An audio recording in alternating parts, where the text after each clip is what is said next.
What's up, Sink Pisters? Josh, Clearing Waivers Podcast, coming at you another week with the Clearing Waivers Podcast. Appreciate you joining us for another week. We've got a lot to get to. There was all hell is breaking loose, it seems, all around the country. So we're going to get into some of that college football dumpster fire, do that per usual. We did get another guest, Lynn Worthy from the Kansas City Star, stopped by. Me and Brian had a really cool chat with him. Very interesting. We talked a lot about what he's done in the past and kind of how this year has been really weird even for the media and kind of how that's gone. And so we definitely appreciate Lynn's time. We hope you guys enjoy that quite a bit. But before we do that, we need to check in with the co-host. Co-host, you got a word for this week for you? WAP. Oh, boy. That's good enough for me. That's good. I think that pretty much sums it up. The biggest stories of the week. Good luck, everyone that's going to be out later tonight or tomorrow morning or tomorrow afternoon. That'd be fun. Yep. We need a Sink Pister to come up with a WAP segment theme for us this week. Good luck with that, guys. Good luck with that. So yeah, let's clear the waivers here. You heard the song. Let's just do it. Rip the Band-Aid off with this just absolute dumpster fire. Last 36 hours has been of college football. 36, maybe 40. Started off Monday night at about midnight. The college, like some high-profile college football players went on social media pretty much, and especially is basically led by Mr. Punch My Face himself, Trevor Lawrence, putting it out on Twitter that the hashtag We Want to Play movement, basically calling for like some kind of players union to get some kind of seat at the table as far as negotiating in the future goes. Might as well seize the moment. And if this is probably something that probably should have been happening all along, so might as well take this moment to make it work. So they pretty much came out asking for, some kind of safety protocol for the COVID, some representation as to how the future moves on, so on and so forth, some guarantees that they'll have their spot if they do opt out for this season. Pretty basic stuff. I mean, that's, completely reasonable type of demands. The following day, a lot of speculation about, are we going to play this fall? This conference is in, this conference is out. Everybody thought the Big Ten was going to cancel their stuff, and then the Pac-10 was going to join them. ACC and the Big 12 are up in the air. SEC is like, nah, we're doing this. Let's go. So they kind of went back and forth. Today, they decided, both the Big 10 and the Pac-12 decided to postpone their season to the spring. And then I think we're still kind of waiting on the Big 12 ACC to kind of pick their side. So I guess that's kind of where we are in the shit show. There's a lot of different little tangents that we could probably go down, and that's what we're going to do. We're going to speculate wildly tonight as to add some fuel to the flames of this dumpster fire. And Kitty, we're going to start with you to kind of start. You're the pro-union guy, or the pro-civil rights guy of this group, I would say. Anti-owner right here. Look at me. I am. Sticking to the man guy.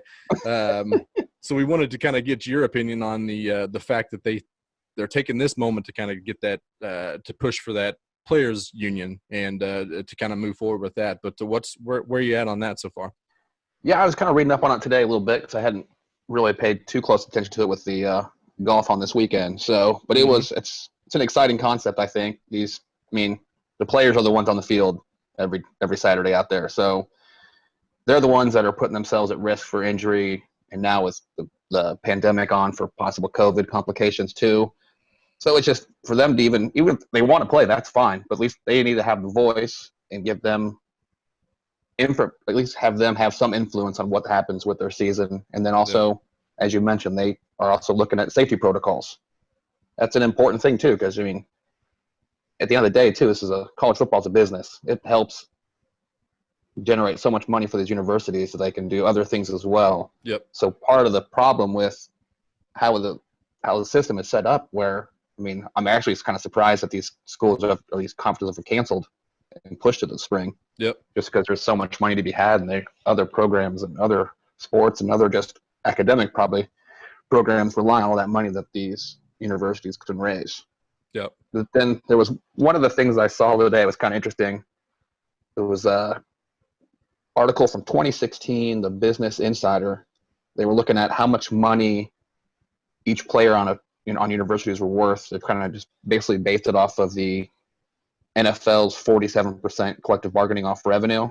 Mm-hmm. And they determined that the Texas Longhorns had each player was worth the most amount of money based on how much money they generated for the university. And it was $670,000 a year each player was worth on the Longhorns. This is just for football? This is just college football revenue generation. Wow. So that's a lot of money. It's ridiculous. Yeah, the average Division 1A average player is $163,000.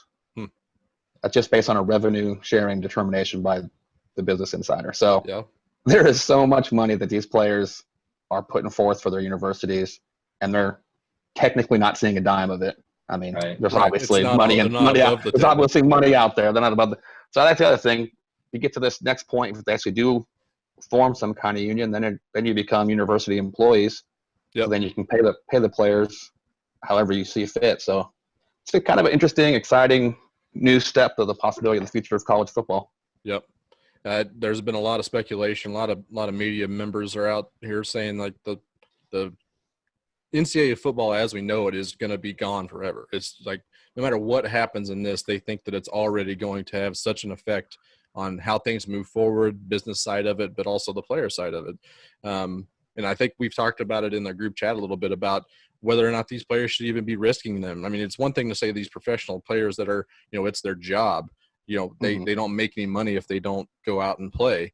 Then again, you have the high profile athletes that don't need to. They can opt out and not, barely miss a paycheck and feel it. But these NCAA players are 100% not only putting their physical bodies on the line, but they are potentially getting COVID as well. In a contact sport like football, it seems to be completely unavoidable. So it's just a very interesting. And then, I mean, even Trevor Lawrence, the head of this whole thing, was like, we want to play because the structure that these guys get is absolutely vital and is just as dangerous, if not more so, to send them home back to where they could potentially get into trouble and completely lose their whole future. So it's kind of it's an interesting case to just see if sports comes back at period. But I think it's especially interesting there for the college football, especially any college athletes at this point. Yeah, that point I was really appreciated from Trevor Lawrence as well, because there is some situations where players don't go to college, aren't on campus. They actually are in more harm's way being at home and being in some scenarios where they're not being kind of watched over a little more closely by the university or by the coaching staff. And so it could just be just as high risk, if more so at home than on the college campus, assuming there's not going to be a bunch of in-person classes and stuff like that. Right. I mean, they could easily make it a bubble more than any of these other towns. Yeah. Yeah. And I think a lot of times coaches, especially football coaches, will bullshit you and they're going to tell you things to make you believe what they want you to believe. But I really do believe Saban has ever said. I do believe in the case that, like Nick Saban came out and said, I believe these guys are safer here with us, in the facility than they are. Because guys, look around. I mean, 18 to 22-year-old kids are still living their lives just like normal right now. Yeah. I mean, and when you take away football like this, that's one less incentive they have to not go to that party next weekend. Yeah. That's one less incentive they have. If you take away football, now there's a student going to class like everyone else. And if they're not really scared of the disease, if they're not scared of what it can do long-term, which everybody's worried about except for the kids, they're going to go to the party. They're going to hang out. They're going to be kids. If they've got no football game to look forward to or no responsibility to the other teammates to do that, that's what's kind of freaking me out about that part of it. I get the university side of it, but I really do think in this case, when you're getting multiple tests a week, you are being more protective of their families, and you're being more protective of the people they're around by getting that regular testing. When you just send them out like a regular student and they go interact just like with everybody else, they're at more danger, I feel like, in my mind. Yep. I think that's completely reasonable. And I guess at this point, we talked about the schools. There's the SEC wants to play in the fall. They're ready to roll. Makes sense. They're a powerhouse in the South. Seems like everybody in the South is pretty on board with this is all just a bunch of hubbub. And now we've got the Pac-10, the Big Ten wanting to push it to spring. which I have no idea how that works. I Nobody else does either. Yeah, I don't think they at this point. Nope. I'm interested in the fact that we could potentially have football for legitimately 9 months for the next 9 months, which is kind of cool to think of. But at the same time, with the draft and everything going on, it doesn't make any sense to me. But that seems to be, and I kind of wondered if this was like a more of a principle in there to keep people from transferring. But Rance, what's that going to eventually look like? Are there going to be transfers, or is it SEC? Anybody who's willing to play in the fall per normal, are they just going to get an influx of talent and then they're going to be the next XFL at this point? I mean, I don't like, as far as you were talking about the SEC and ACC, I read an article just before we got on here that they talked like the ACC was just involved with the SEC as far as they want to play in the fall as well. Yeah. What you said about them in the spring, that's going to, I mean, who knows what that's even going to be like at this time, even if that will even happen at all. Right. And then I read an article about them pushing the draft back to, June or July possible. But then you get these kids, if they play in the spring and they know that they're going to be top picks, why would you even play and risk that chance 100%. of getting an injury at all? Yep. Knowing that you're going to go to the combine in maybe 2 months, 3 months tops, and work out and be a top 10, top 15 pick. Yep. And I mean, that's quick turnaround if you're playing in the spring and then you're just getting ready to get prepared for the draft. Way more likely that a team that might be like 5-6 and their star quarterback's like, nah, I'm out, man. I'm not. There's no reason for me to play the next 2 weeks. Yeah, I know that. Like you were saying, I mean, I think they risk more damage to their body being able to just play in the spring and then jump right in there and start training for the combine. Now, if you played at the regular time, you're done by December tops, and then you've got that, 4 or 5 months in there where you can prepare for the draft and get your body ready and train. You were talking about the transfers, and I read some of it, but I couldn't, are they going to just let people transfer freely? Well, then, I think that's been. My God, I mean, you're going to stack some teams. I mean, some teams are already stacked. Mm-hmm. Can you imagine if they just let kids go out of their scholarships at other places to join other D1 programs, what that'll be like? But even getting those dudes up to speed at this point would be super tough for this season. I mean, if they're jumping, if they're going to leave USC, jump to Bama, and then in 6 weeks they're going to be on the field playing week 1. That's going to be tough in and of itself. September 26th, right, is when the opening for the opening games SEC, were supposed. I think that sounds right. We're supposed to be. Okay. Who was the first one that was supposed to kick off? Was it the Big Ten? Big 12's held their season, but they're talking about a new schedule tonight as we record this. So they may follow suit with what the SEC is kind of doing and push it back to September. Somebody was talking about starting at the normal time at the end of August. I can't remember who it was. It may have been the MAC, which is already out, but it's the dynamic of it is just wild to me.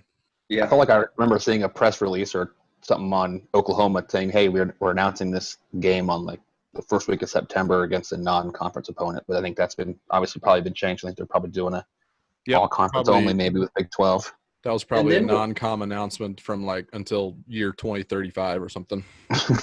Home and home. Yeah, exactly. My last kind of thing was you got teams, though, that are insistent on playing, and maybe their conference are postponing till the spring, but like Nebraska, for instance. Mm-hmm. I mean, they want in. They want to play this fall. So I don't know how that works as far as well, the Big Ten says we're done in the spring, so does that mean Nebraska's automatically done, or they think, that was the rumor that Iowa and Nebraska were the 2 schools in the Big Ten that voted to play, but I'm not sure if that has since been disproven. There's been a lot of rumors flying around, but that's an interesting point because Iowa and Nebraska both could just easily jump into the Big 12 for the fall. Yeah. So that's why I was kind of wondering if this spring ball was like a contention to keep talent around. Be like, no, we're not going to allow you to transfer because we have a season in the spring. Right. So I wondered if that was the point of the probably some incentive for that, but then I don't know. You get to the spring, and then what if you don't play at all? So then you got guys that maybe have hung around, and now they've lost a whole year, and then they've also not been able to get on the field at all, and they need those reps to, try to make a career for themselves. Yep. And like you said, even the top guys, it makes all the sense in the world not to play in the spring should they even try that. So you're playing with probably a bunch of underclassmen, and then they're turning around and playing the regular season in the fall. I mean, how's that going to work when they're already talking about how one season a year is not healthy for a person's body? Yeah. Now you're arguing that they're going to put them through hell for 20 games in a full calendar year. That's tough. I don't know how they're going to make that work. Yep. And the easily see an uptick of injuries. Yeah. And that, I mean, that's going to start eating into the next season even way more. Yeah. That's going to be tough to turn around. To add more chaos to the fire, there's been little whispers of NCAA President Mark Emmert not helping things. No.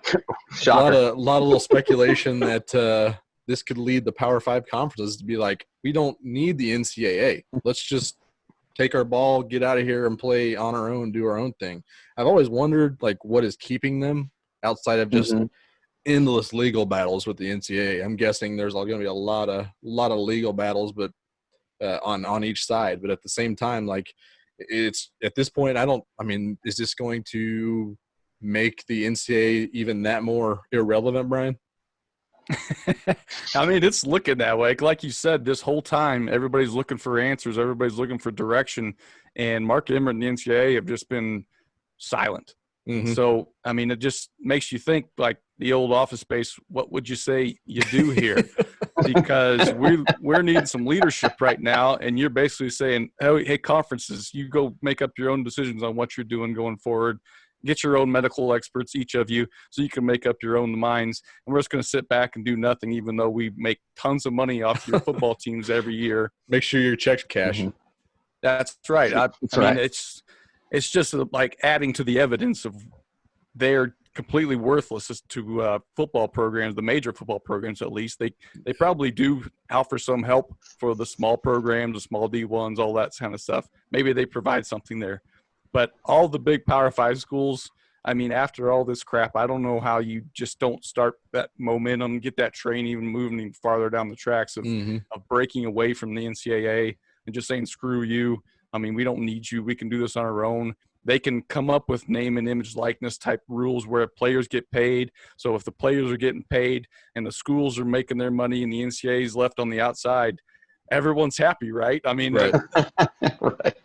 I mean, it just makes too much sense to break away from this point. And I think with all this stuff that's going on right now where some conferences are canceling, some conferences are saying we're staying in it, we could see some monumental shifts as far as conference alignments go. I think we could look at like this actually making a difference down the road. When we talked about Nebraska, Iowa,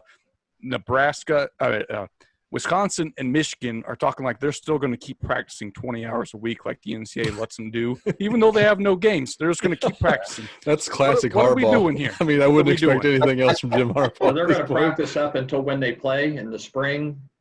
They're going to practice as long as the NCAA regulations allow you to practice. That they're planning on doing that as of now. So it makes total sense. They're going to pursue everything they can to try to play, even if that means breaking away from the Big Ten Conference for a year. It could be permanent. They could join the Big 12 or something like that. The Big 12 would welcome them with arms wide open as long as they want to stay. Yep. And the Big Ten kind of turned their backs on these guys, and they're like, screw you, man. You're not listening to us, even though it's the presidents that are making the call. Right. As much as the football people want to scream about it, it's the presidents that make the call. But at the same time, the football programs are what butters their bread. And it pays for all their sports. And when they speak, usually people listen. And if they feel like nobody's listening to them, namely the presidents, I could totally see them saying, screw this, I'm moving out. Yeah. And I know there's complications as far as like they're in contracts and all that crap, but we saw how easily Notre Dame just hopped on board with the ACC this year. I mean, they have their own contract with an entire network, and they just said, "Cool, you come over, come on." ACC's like, "Come on, we'll put you right in." And the Big 12 or the SEC or the ACC will do the exact same thing with those big programs coming from the Big 10.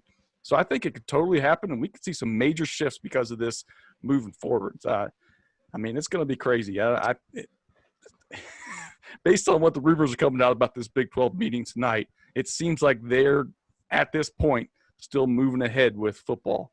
And so, I mean, it could get nuts. I mean, at the very the smallest flame is still going to change the landscape of college football, I think, from here, because there will be fallouts from the different allegiances, I guess you could probably call it. There's going to be fallout from that, regardless of what happens with this 2020-2021 season. It's going to happen. And then the biggest fire, the biggest flame ball of this just completely changes NCAA football forever at this point. So I'm very much here for the chaos. Like I said, I've never been super into college football, but if it turns into this league, man, I could really get into some college football. What if we do some like team up with The Rock just took over the XFL? Yeah. Let's do a little teamwork here and let's just make this thing into something just glorious. What if The Rock had that insider info? The XFL. Yeah, The Rock had that insider info. He's like, this is a true baller storyline. Yep. Very close to the actual last season where he tried to blow up the NCAA. Yep. Yeah. Here we go. Take it down. Let's go, baby. I mean, they may take some of that NFL revenue if they've got all the young blood coming in. You got me dreaming. Yep. Then they could, because the XFL, you just take all the Power 5 school teams and they say, hey, we'll play for you guys. You pay us all money for these contracts, everyone. And then all said, hey, we don't need to go NCAA. We've got 55, 60 teams here to play with each other. Yep. Don't need to play everybody, so they're ready to go. Yep.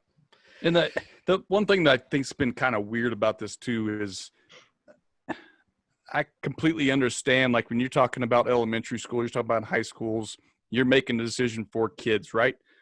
Mm-hmm. Colleges, these are adults. When they turn to can vote. We can't treat them like they're kids and they can't make decisions on their own. There were already talks of if you decide to opt out, you keep your scholarship, all that good stuff's good. If you make that decision, you make that decision as your adult. And the people that want to opt in, like everything else in sports, opt in and we play. Yep. And it's like when you watch these people on Twitter and ESPN and stuff talk about these, they act like they're just children. They can't make up their own minds. They can't do anything. And it's like they're telling you they want to play. They're showing up to practices all across the country. They're showing you they want to play, and the conferences are putting into place programs for testing them regularly and trying to do this the right way. And it just seems like there's so many people that feel like we're taking these children out of this bubble wrap environment that they're in at home and dropping them into a lake of piranhas. Yeah. And it's like, it's not exactly what's going on here. Right. So I just think that's kind of been an interesting dynamic as far as how we're treating these players. And I get there's also this separate fight that everybody's fighting about. They need to be making money off their names and likeness. And so you combine that with the fact that all they're making in theory this year for putting themselves at risk is their scholarship. And so, I mean, I think there's other factors at play when we're talking about these arguments and stuff. I just think it's fascinating how we're talking about these college kids when, I mean, they're grown adults that can make their own minds up, in theory. So I don't know. Old it's just kind of a different conversation. Credit card, old enough to sign their life away, right? Yeah. I just don't see a whole lot of college-age kids being all that cautious anyway. So I'm all for putting these protocols and programs in place to try to give them some semblance of safety. And a lot of people are calling for them to go ahead and sign waivers for it, like COVID waivers. Right. I don't think they necessarily need to do that until they get some kind of representation. I'm totally for them getting some kind of union because that's where their leverage is. The leverage is all this money that they're making for this season. It's so nice when a bunch of 50-year-old rich guys say, sign a waiver so you can't sue the school when you get COVID. You got Lou Holtz on Fox News being like, we have to play. I mean, they stormed the beaches in Normandy. What are we doing? Those are great analogies. Booger McFarland, if you want to play, sign a waiver. That'll show you really care about the university. Yep.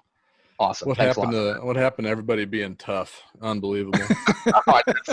Soft kids these days, man. Everyone's soft on it. Well, with that, let's get into that Lynn Worthy interview. Like I said, really interesting interview. He's the beat writer for the Kansas City Royals for the Kansas City Star. Got into some interesting points. We talked a lot about the Mets. He did kind of follow the minor league system as their big pitching prospects were coming up that we saw in the 2015 World Series. So I think his perspective is very interesting, considering where the Royals' perspective in their farm system is, kind of riding on that starting rotation, kind of just starting to make the brink. So hope you guys enjoy the Lynn Worthy interview. Here we go.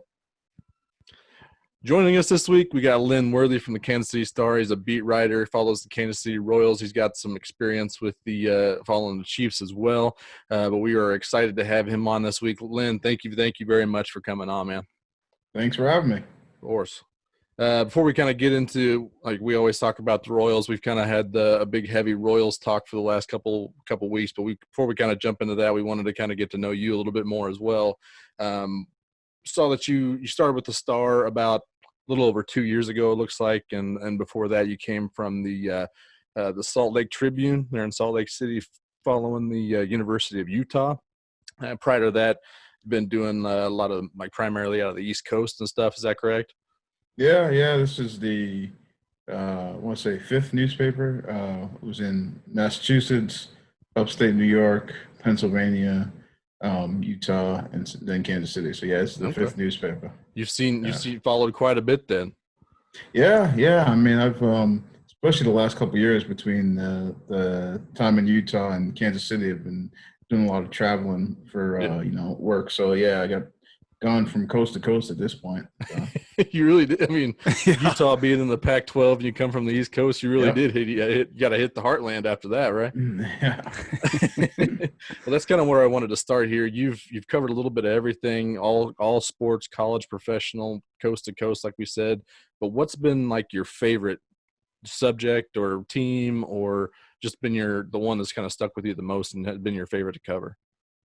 It's going to sound like I'm saying it just because I'm doing it now, but baseball has, I think, been the one that's carried through every stop that I've been at. So the first newspaper I was at was in Lowell, Massachusetts, which is the area where I grew up. And so we had a short season minor league team, New York Penn League, that was there. Yeah. I remember the Lowell Spinners. And I remember when that team got there because I lived in that area. So I remember like going to the first couple of games, or the first season of games in a ballpark I don't even think exists anymore, or it actually might, but doesn't host minor league baseball. Mm-hmm. But so like I was covering that.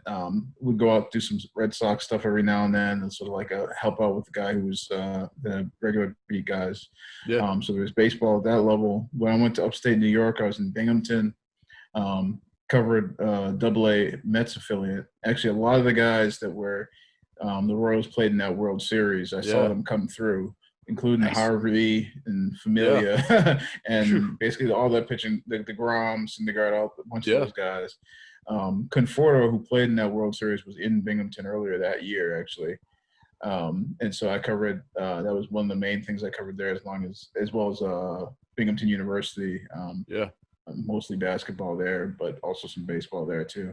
But so there's baseball there. Well, I went to Pennsylvania. I was there less than a year, but they had the AAA of the Phillies, the Lehigh Valley Iron Boots. Yeah. And so I actually lived I think it was probably within a mile or so from where I lived. And so I helped out with the guy who did stuff there. So covered a little bit of that.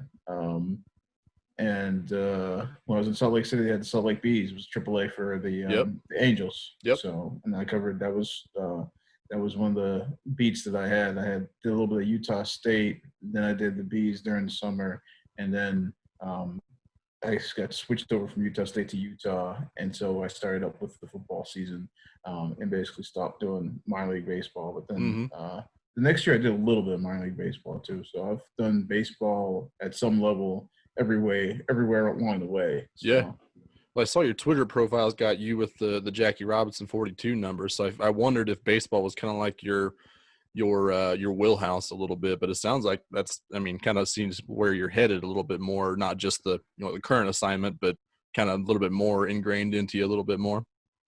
Yeah. I mean, just from, it's the one, I mean, like in some places it's been more more basketball, and obviously there's been some football and everything else. But baseball seems like it's been the one in every place. Mm-hmm. And the 42 was actually the one time that I went to Citi Field when I was still living in upstate New York, because the owners, Wilpons for Mets, were a big fan, or Fred Wilpon, the father, a big fan of, I guess, the Brooklyn Dodgers back in the day. And so they've got a bunch of – they own the Brooklyn Cyclones, the New York Penn League team. And so I've never been to that ballpark, but I've heard that there's a bunch of sort of homages to the old Brooklyn Dodgers. And so they've got the 42 at Citi Field. So I went to one game there. Actually, it was a day that Harvey pitched and Lucas Duda hit a home run. So there's some Royals tie-ins right there. Right. Well, you kind of, I mean, yeah, right. Mentioned like coming up, kind of paying attention and being closer to the Mets when they come up through that World Series. It seems like you have a particular set of skills to kind of keep your eye on those young pitching prospects that might come in handy for the Royals here coming up pretty soon. Yeah, it's been interesting because so with the Mets, and especially at AA level, which, trying to remember who it was who used the phrase. It might have been Sandy Alderson, who I talked to one time, and he talked about it being a point in the pyramid where the opportunities start to get fewer, because you got multiple levels of single A, and you can put there's a lot of guys at single A, but when you get to AA, there's only one AA team, and there's, that's where it's like, okay, there's only, so many guys going to be in your starting rotation, and it starts to get, only so many guys going to be playing every day. Yep. And so it was sort of, it was a point where you got to tell, okay, who are the guys the organization's really looking at, and then see how they do. Yep. So like I said, that first year that I was there, Matt Harvey came up in the middle of that season. Therese Familia came up in the middle of that season.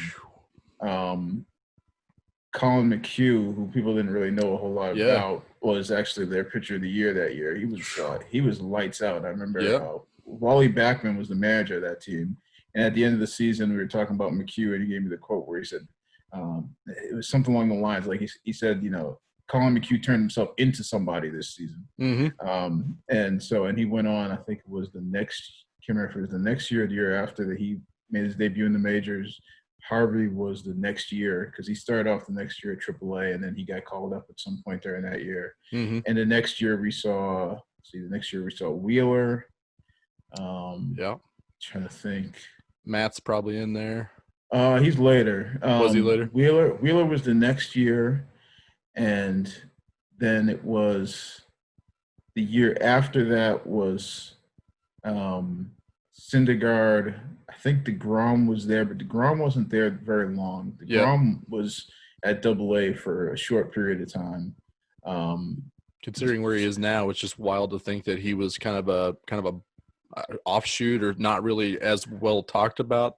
Yeah, he was. Compared to the rest of those dudes. The funny thing was so he came up to. I remember him coming up to AA sort of late, not late, but like he didn't start off the season in AA. And then when he got there, he started off in single A, high A, and then he came up. And I remember the story was that he probably would have been at AA, but he got a late start to the season. And so after like his first start, he threw the ball really well. I remember I'm talking to him, and he explained to me, he said, well, yeah, I started the season off late because he had like a broken finger on, I think, his glove hand. And so he, basically couldn't, get season started at the time that he normally would have. And I think if I remember right, it was like he was helping out a buddy who had a farm, and he got kicked by like a calf. I think that's, if I remember it right, I believe that's what the story he told me, and that's how he broke that finger on that glove hand. And so because of that, he didn't start the season at AA. Man. And then he got to AA, and he wasn't there very long and got bumped up. But yeah, he was they had some pitchers that were just rolling. And Matz was there the year after Syndergaard, and he was there when they won a AA championship. He'd actually pitched the clinching game. He pitched the clinching game of that championship, and he had a no-hitter into the seventh, or I can't remember if it was into the seventh or through seven. But he had a no-hitter in that clinching game, going until deep. They clinched that championship, which for that minor league franchise, they hadn't had one in like 20 years. So it was a big deal around there. Nimmo was on that team, and So I mean, look at that rotation now. I've always wanted to write this piece for Royals Review, kind of comparing the two, but I'm just not quite sure the Royals, core 5 guys are potentially on that level just yet. But I mean, I think there's a case for them at some point. it's probably it'd probably take a couple years to actually, first for them to all get there, but Yeah. and then to actually see what they actually look like. I mean, because you got 2 right now. Yeah, right. And it'd be interesting to find out you can't really find out, but I mean, just to think about what it would have been if this was a regular year. Right. Just because, because I talked to Dave Moore about it, and he said basically they had thought going into spring training before you knew that this year was just going to be, all over the place because, 2020, that they thought they were going to probably be looking for a way to get them in the rotation mid-June, mid-July, but they weren't really sure. And then obviously spring training and everything went haywire. Right. But they also didn't feel like they needed to drastically change it, even though there was no minor league season. And, so obviously the idea of June, July was based on, okay, they'll be in the minors, they'll be, making progressions and pitching every 5th day and all that. But even without that, they still felt like they weren't that far away. And then once you get, you got two I was going to say 2 fifths of your starting rotation, but they didn't really have a 5th yet. Right. Yeah. So once you get two of the 4, that you had out of the 5 on the IL to start the year, and then start opening some doors for that to actually happen. Right. I'll be curious to see how we're talking about these 5, or maybe throw up like a Bolaños or some of these other guys in. We're talking about them in a little bit different light too. But let's come back to you here, Brian. Where are you at? Yeah, I was curious on who your teams were when you were growing up before you started doing this professionally. Who were the teams you rooted for? So this is actually it's not what you would think, because I grew up in Massachusetts. Yeah. My family is from New Jersey, and so my football team's always been the Giants, and then the baseball team actually has been the Yankees, and so that was always interesting growing up in Massachusetts. Once we got to probably when I was real young, I just sort of liked both teams. And then you got to a certain age where that wasn't flying with anybody. And so I was, it was Yankees, and I used to just about every summer we'd spend some time down there with my grandparents. My grandfather liked to watch the Yankees games and everything. Mm-hmm. And that was the team that my father always rooted for. So it's always been Yankees. And then when you get older, it's funny because I got friends who obviously are big, it's hardcore Red Sox territory up there. So I've had guys make sure that they mention it when we're at a sports bar, and the whole bar will boo me. So I've had that whole thing. But we've got one of our old hosts on the show he's a big Cardinals fan. He's like, why not just be a fan of both the Cardinals and the Royals? We're like, it doesn't work that way. That is not how any of this works, man. Yeah. Choose your fighter.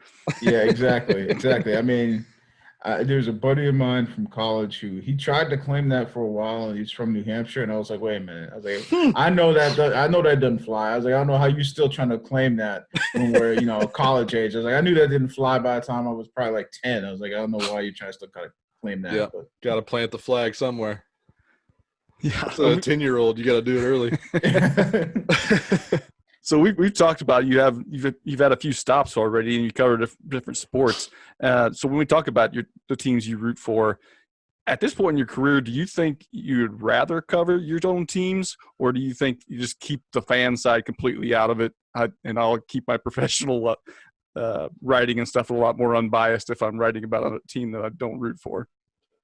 I think I would rather not cover those teams, but not so much because of the unbiased. I think just because I think it would I'm pretty sure I probably just wouldn't root for those teams. It would be different. It would take something away from the fan part, because I remember in I think I was talking to a coach one time, and I think it was one of the assistant coaches in Utah I was talking to, and just talking about how fans can get a little crazy and have certain reactions when it comes to things.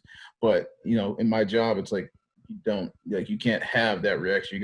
You gotta be able to look at it from sort of that, outside view, or get a different perspective with the 30,000-foot view, whatever you want to call it. Right. And so basically the only teams that I allow myself to sort of get a little, riled up about it is a couple teams that I follow. Yeah. That I, and even, like the Yankees, I don't really follow as much anymore, because when you're covering a team day to day in baseball, it's hard to really be following another team day to day in baseball. So it's really now more so just the Giants. Which is a sad state of affairs. But hey, there's hope on the horizon. You guys got they're working on something up there. Yeah, well, we'll see. But yeah, so but if I was covering the team, I think it would just be different. I mean, like Giants is like the one where like I can watch it, like, this past year I think I went to, probably Buffalo Wild Wings and watched a bunch of games if they weren't on locally, and you could just sitting there at the bar yelling and like everybody else, and texting friends about who they need to get rid of this moment, which is like that can't be your thought process if you're covering the team. That's not going to be in the Star anytime soon. Yeah, so so I would think that I probably, within the last few years, I basically came to the conclusion that I could cover one of those teams, and it would probably be, cool just because of the fact that, you'd be covering a team and, probably in one of the major media markets, whatever. But it wouldn't be the same for me. Probably take away some of that fandom. Yeah, sure. Yep.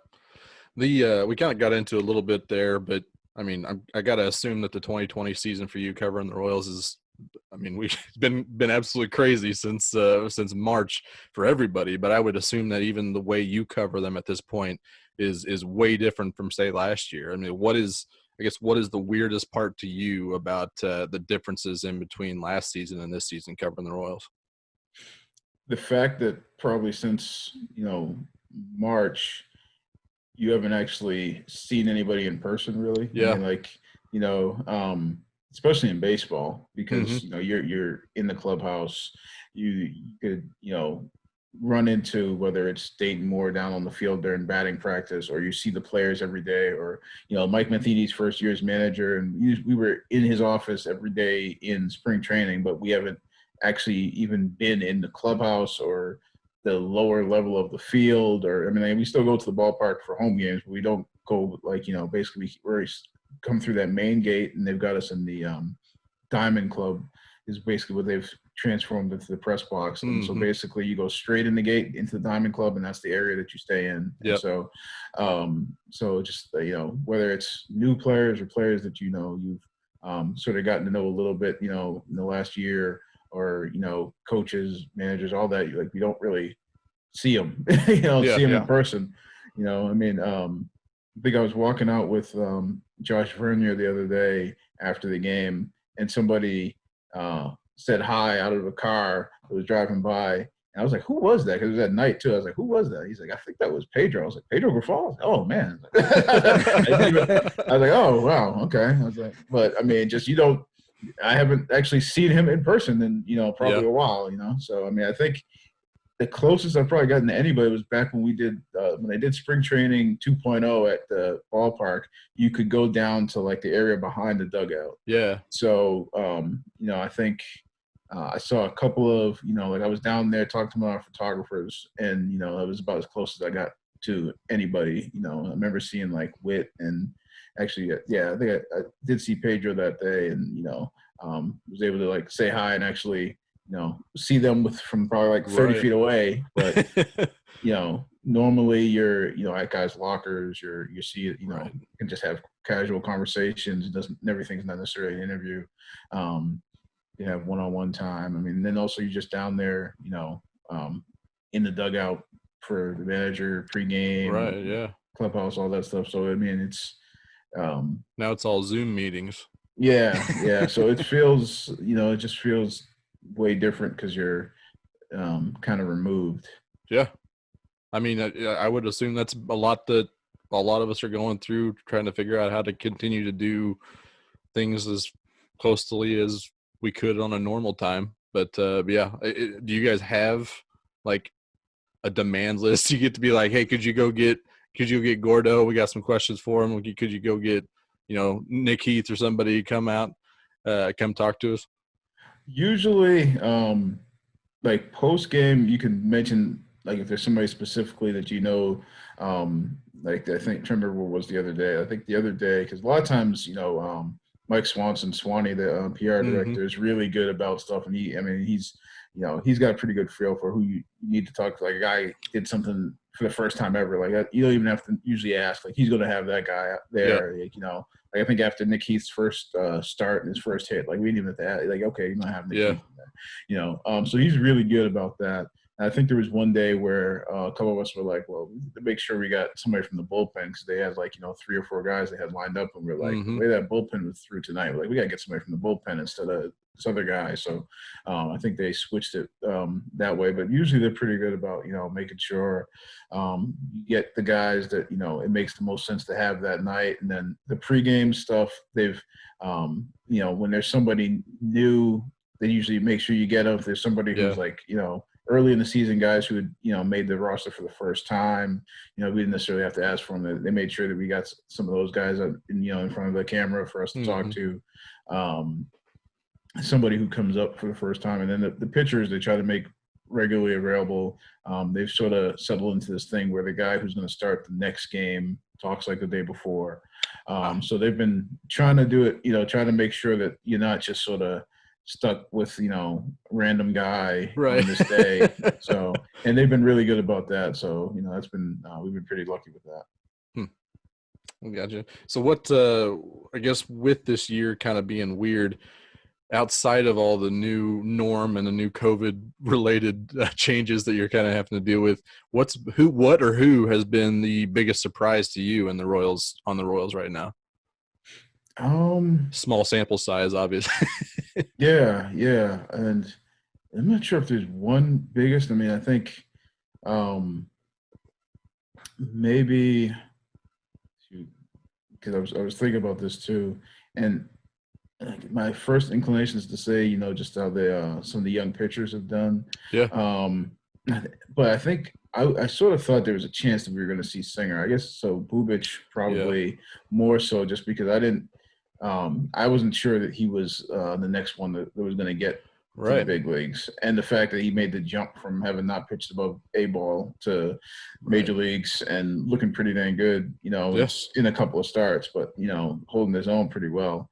I think that's probably, I guess that would have to be at the top of the list, because I didn't think we were necessarily going to see him this year, or that if we did, not playing this prominent role this early in the season. Right.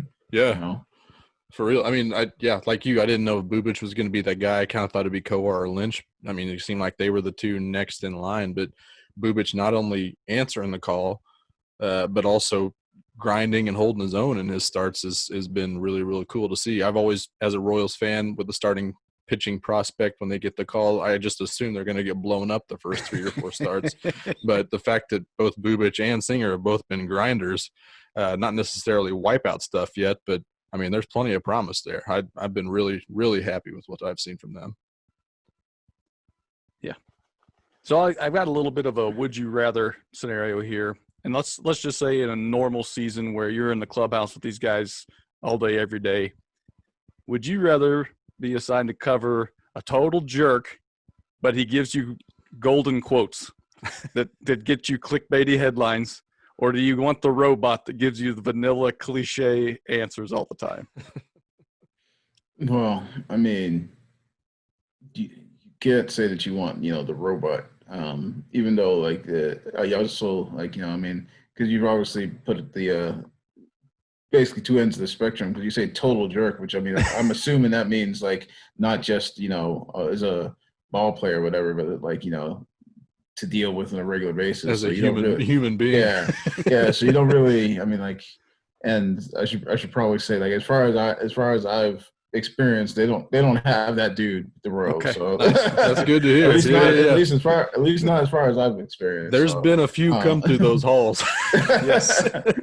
So, I think Danny Duffy probably have some names for you based on those articles I've been reading. Some of the articles, from his early years. No, But I guess I mean, I would assume. Yeah, I mean, again, like I said, we're sort of going extremes here, but I guess you got to go with the jerk because at least the jerk, the jerk's going to keep it interesting. And if you're that much of a jerk and they're keeping you around, then you got to be able to play. Yeah.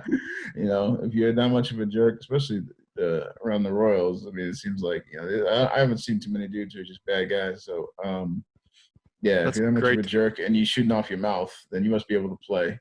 Plus, like I said, you're gonna at least keep it interesting. We know that. Yep. Well, that's such a relief to hear because they always tell you to never meet your heroes type of thing, and I'm just glad we don't have some total jerks on our team. At least not that I've seen, and I That's mean, good. not that I've seen. I mean, I'm not claiming to know everybody, in detail personally and what they're like away from the park or all that sort of stuff. So, but I mean, I haven't seen anybody that I just like say to myself, "Hey, I really don't want to deal with this dude like ever." That hasn't existed, at least in my time around them. Nice. That's good to hear. It seems like it would be something that Dayton Moore, I mean, he talks about club culture and stuff, and that seems like it would be completely opposite of what he's trying to build there. So it's good to hear that that's kind of from top to bottom still the case. So that's definitely good to hear. So every time we have a guest on, we try to keep it, and really any of our episodes, we try to keep it pretty light. We're the fans that kind of overreact to a lot of this stuff a lot of the time. So that's kind of how we like to kind of keep this vibe. But we always have a thing where we call the keep, trade, cut, where we have a trio of things. And we keep one, we cut one, and then we trade one for, something that we would potentially want to involve in whatever scenario we've got laid out here. So what we've done in the past is we've done one that was probably the most contentious one that we've had. I'd say that's pretty safe to say. We are a Justin Timberlake podcast. Don't get it twisted. We very much are into the Justin Timberlake train, but we do recognize that Usher and Bruno Mars both have very deep song libraries. So we're asking you to do the impossible and keep, trade, and cut one of those, and then give us somebody that you would want to trade for in that realm.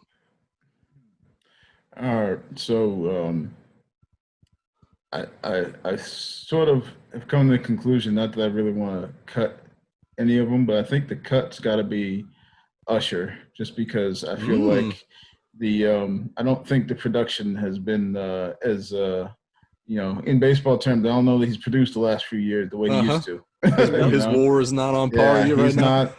He's not giving you the same ABs that he used to. Okay. Yeah. At least just not in my eyes. Sure. So, he was a prospect a long time ago, and he graduated to the majors, but now I think we're getting towards the end of the line. How many All-Star games has he made? I don't. He's had a good career. Got a good career. Solid. But, you can't be paying for past production there. Okay. So so I think he gets the cut. And probably not the one that you want to hear, but the one that I'm trading is probably Timberlake. Okay. I think I'm trading Timberlake. More so because, in part because I feel like, he might be able to get you a good haul back. Yep. Sure. Timberlake, I think you might get a good haul back. And I got to keep Bruno. I got to keep Bruno for a couple of reasons. One is just it's probably more just sentimental, whatever. I like a lot of his stuff. Oh yeah. And when I was living in upstate New York, it's sort of random, but we had a bunch of TV people, like sports people, and we used to go to like the same bar on like Friday and Saturday nights, all be there like almost just about every time, and like to the point that one of the guys who's a regular down there used to call it the news meeting because it was like it was a guy who used to work in the sports information office. There was like me from the paper. There was a bunch of TV people. There was some people who work weekends, and we'd all go like late because that's when we get out. Like you work sports, right. You work nights because that's when games are, and then you get out, and and one of them. He had when Uptown Funk used to be his thing, and so he had like this whole like choreographed dance he used to do in the bar to Uptown Funk. So like every weekend we would get that playing just to see him dance, and to the point where and he'd be singing along too with the dance, So he had, we had almost most of those people are in different places now. Sure. But it was one of those, like, at that time, we were all together, and Uptown Funk was one of those things that just sort of like brought us all together on the weekend doing the watching him dance, and we were all usually having a pretty good time. I think we were all pretty much trying to get to other places, or like Sure. hoping Sure. to advance, but while we were all there together, we were enjoying it. Yeah. Glory then, days type of thing, and it's got a theme song to it. Yeah, and so Bruno played a part in that, and then without going too much, I would just say Bruno has probably helped me facilitate some things in my day too. Okay. Yeah. So you got to keep Bruno. I like it. All right. I mean, Usher's a pretty good facilitator. We discussed it. He got some facilitating songs in his repertoire. Yeah. I like how you put that. Facilitate something. I got it. So you got who you getting in the trade for Timberlake then? I mean, it's got to be like a pretty solid prospect package coming. Yeah, that, or and and maybe it's not a prospect type deal. It wouldn't necessarily be a baseball type deal, because you'd want to get somebody who's up and coming.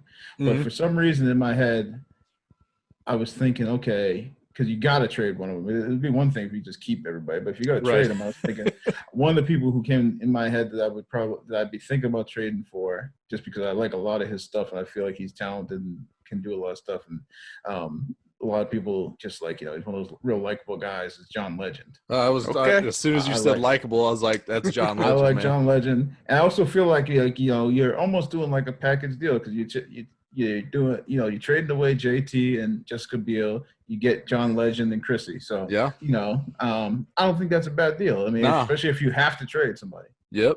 I like that a lot, actually. I love it. We're both JT boys, but we both kept Usher. I mean, we think we grew up kind of in his rise to it, so it's probably got a little bit of nostalgia for us too. Me too, but like I said, I think if you got to cut somebody, you got to cut the guy who, past his prime. Yeah, and I'm not saying that, his best wasn't great, but like I say, in baseball terms, like, ain't producing the way he used to. So we got to go with the dudes who's still doing it. Dudes who's still making them all-star teams, not the ones who got them on the resume.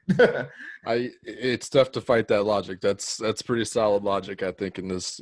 So, but yeah, I think that's all we've got for you. We do want to thank you once again for joining us. It was great talking to you. We're gonna have to have you back on to kind of get once the Royals are in the playoffs this year. You might have to come back on and kind of tell us how this all kind of happened and how many games are going to win the World Series by. Not making any bold predictions there. I think they're hottest team in baseball right now. So I think we'll see you again here coming October, and we'll get that set up. But in the meantime, we want all our listeners to go check out Lynn on Twitter. He's at Worthy Sports on Twitter. Great Twitter follow. Does a lot of great live tweeting for the Royals games.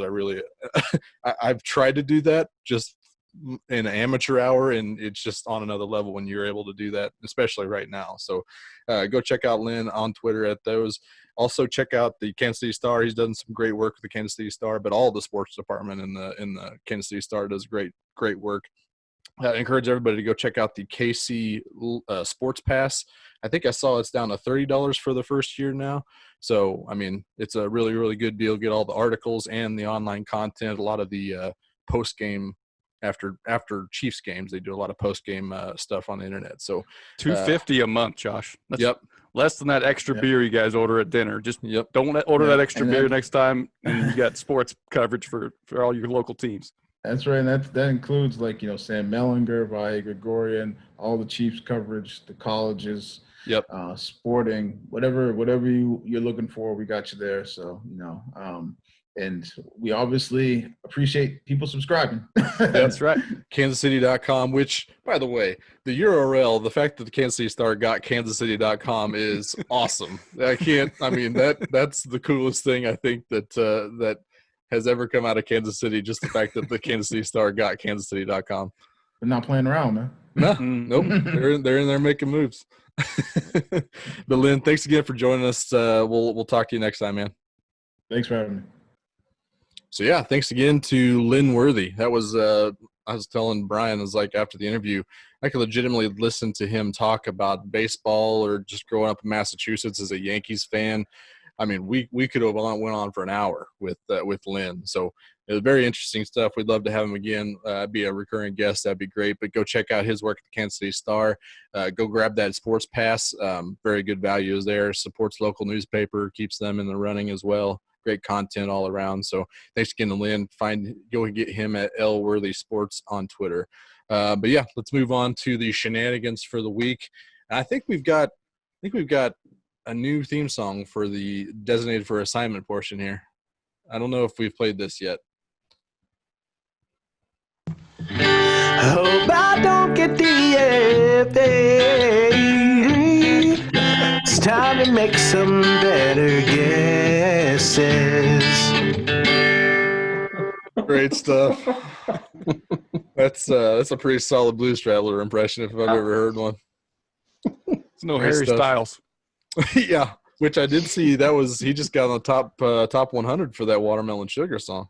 Now everyone will know it. Shout out to Harry Styles, but Yeah, I'll be right there now. I'll know. uh-huh. Yeah, it's on the Hot 100. Yep. That was of course Summer, our buddy Summer, that from the Heartland Pod. Go check out the Heartland Pod if you haven't. Good stuff coming from him as well on that front. But yeah, let's get into the DFA for the week. Rance has got the question this week. The order of the guesses right now is going to be Brian, then myself, and then Kitty. So Rance, all yours. Okay, fellas, baseball question for you. Okay.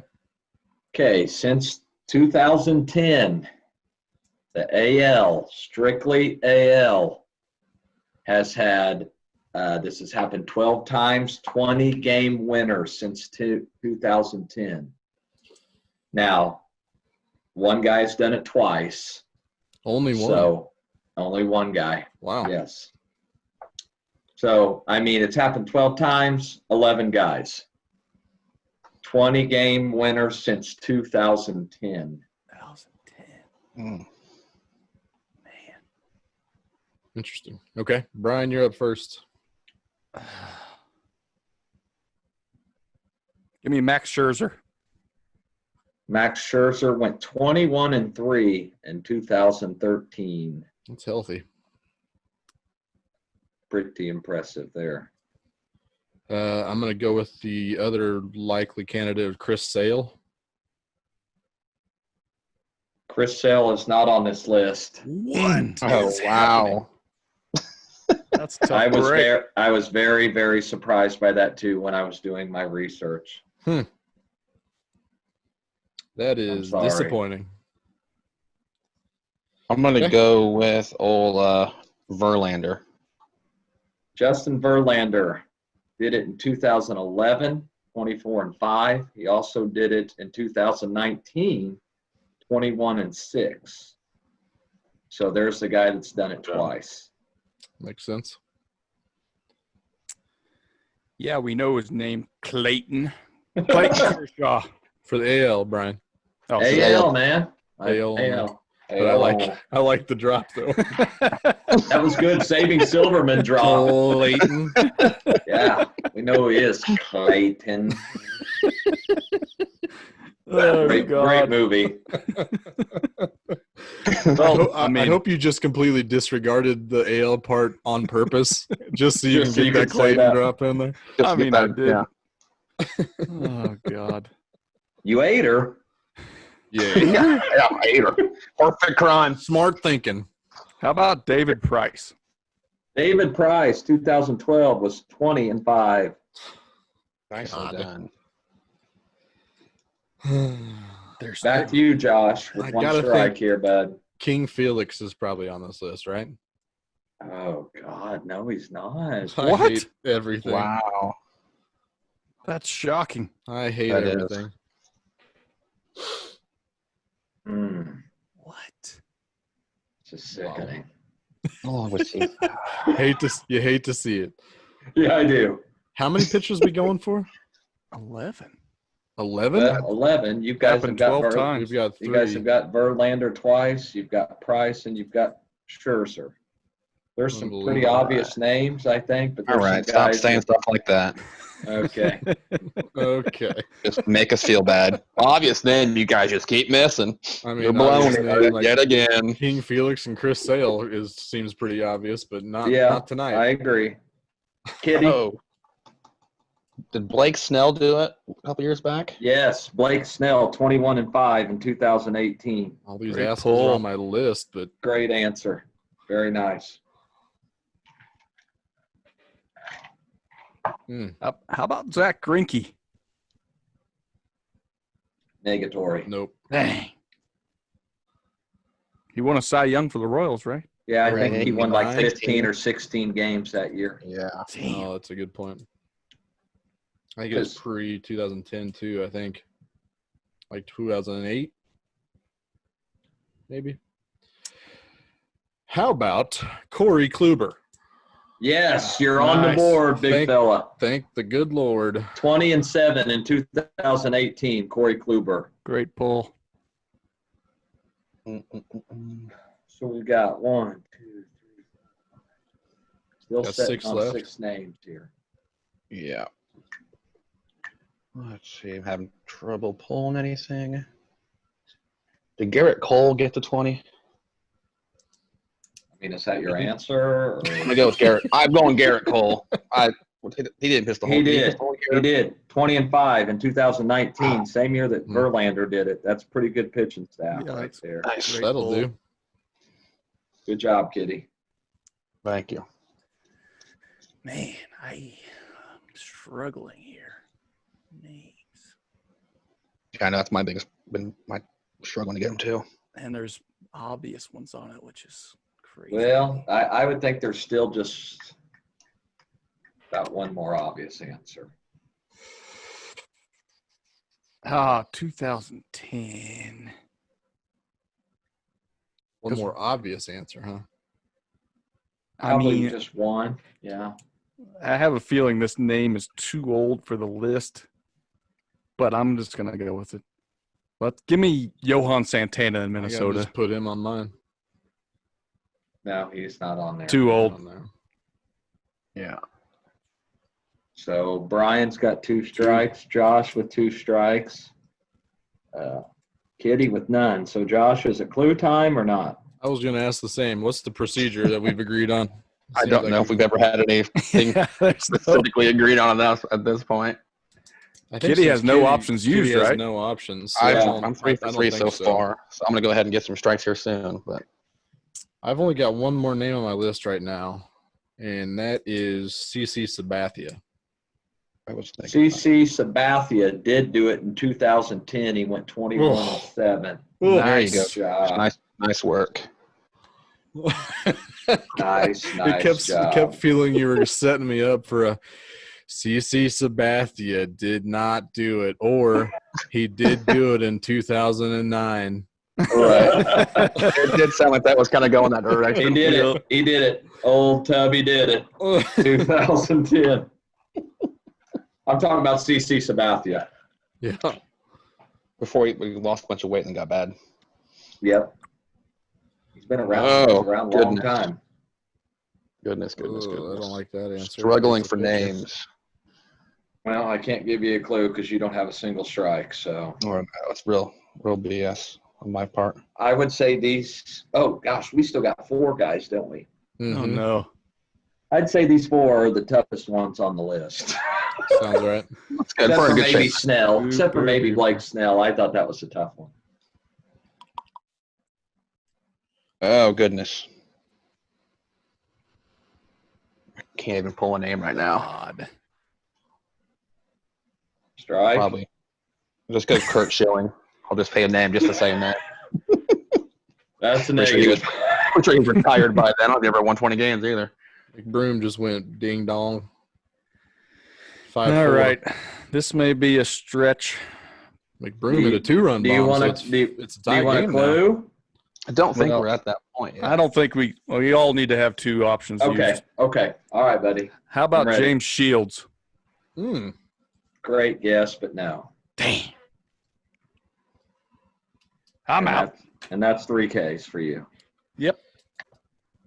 I've got a name. He had at least a couple of good years. I don't know if he ever got to 20, though, but he did pitch a lot. He was very efficient. And Mark Burley.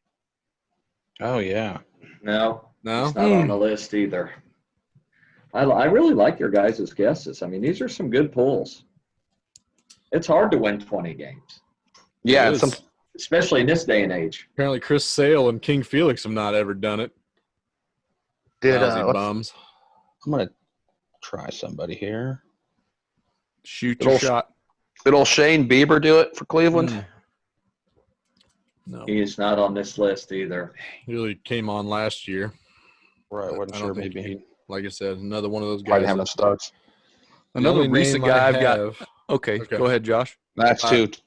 I'm not 100% sure if he was ever – I thought he was on the AL, but Bartolo Colon on my list. Yeah, I don't know if he ever won. that'd be a lot of wins. I had Dallas Keuchel written down. That's a good guess. Oh, I yeah. like Keuchel. He had some good He was- years. He had some Cy Young years, too, in that year with Houston. Houston. Yeah, That's a good I'd one. see – I'd green light that one for sure. I mean, the A's had some good pitchers, but I think that was before 2010. That's what I was trying to place. Tim some guys Hudson maybe. and Lester, who was that all those lefty?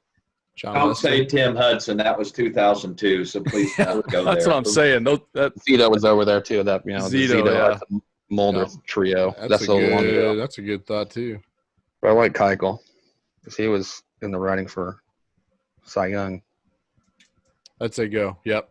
All right, let's throw Keuchel out there. Okay. Good job. 2015, Dallas Keuchel went 20-8. Very All right, nice. what's the clue now? It's wild that these guys are just barely over the hump at 20. Yep. It's so It crazy. happened so? Yeah, I mean, 10 years. We've only got 12 guys. two doing of it, these 11 guys guys doing did it in the same year. One was a lefty. Ended up playing for a couple other teams, getting a couple big paydays. This other guy, I believe, was a #1 overall pick back in the day. Those are lots of good guesses or clues. The other guy did it in 2012, so that's going to be a tough one.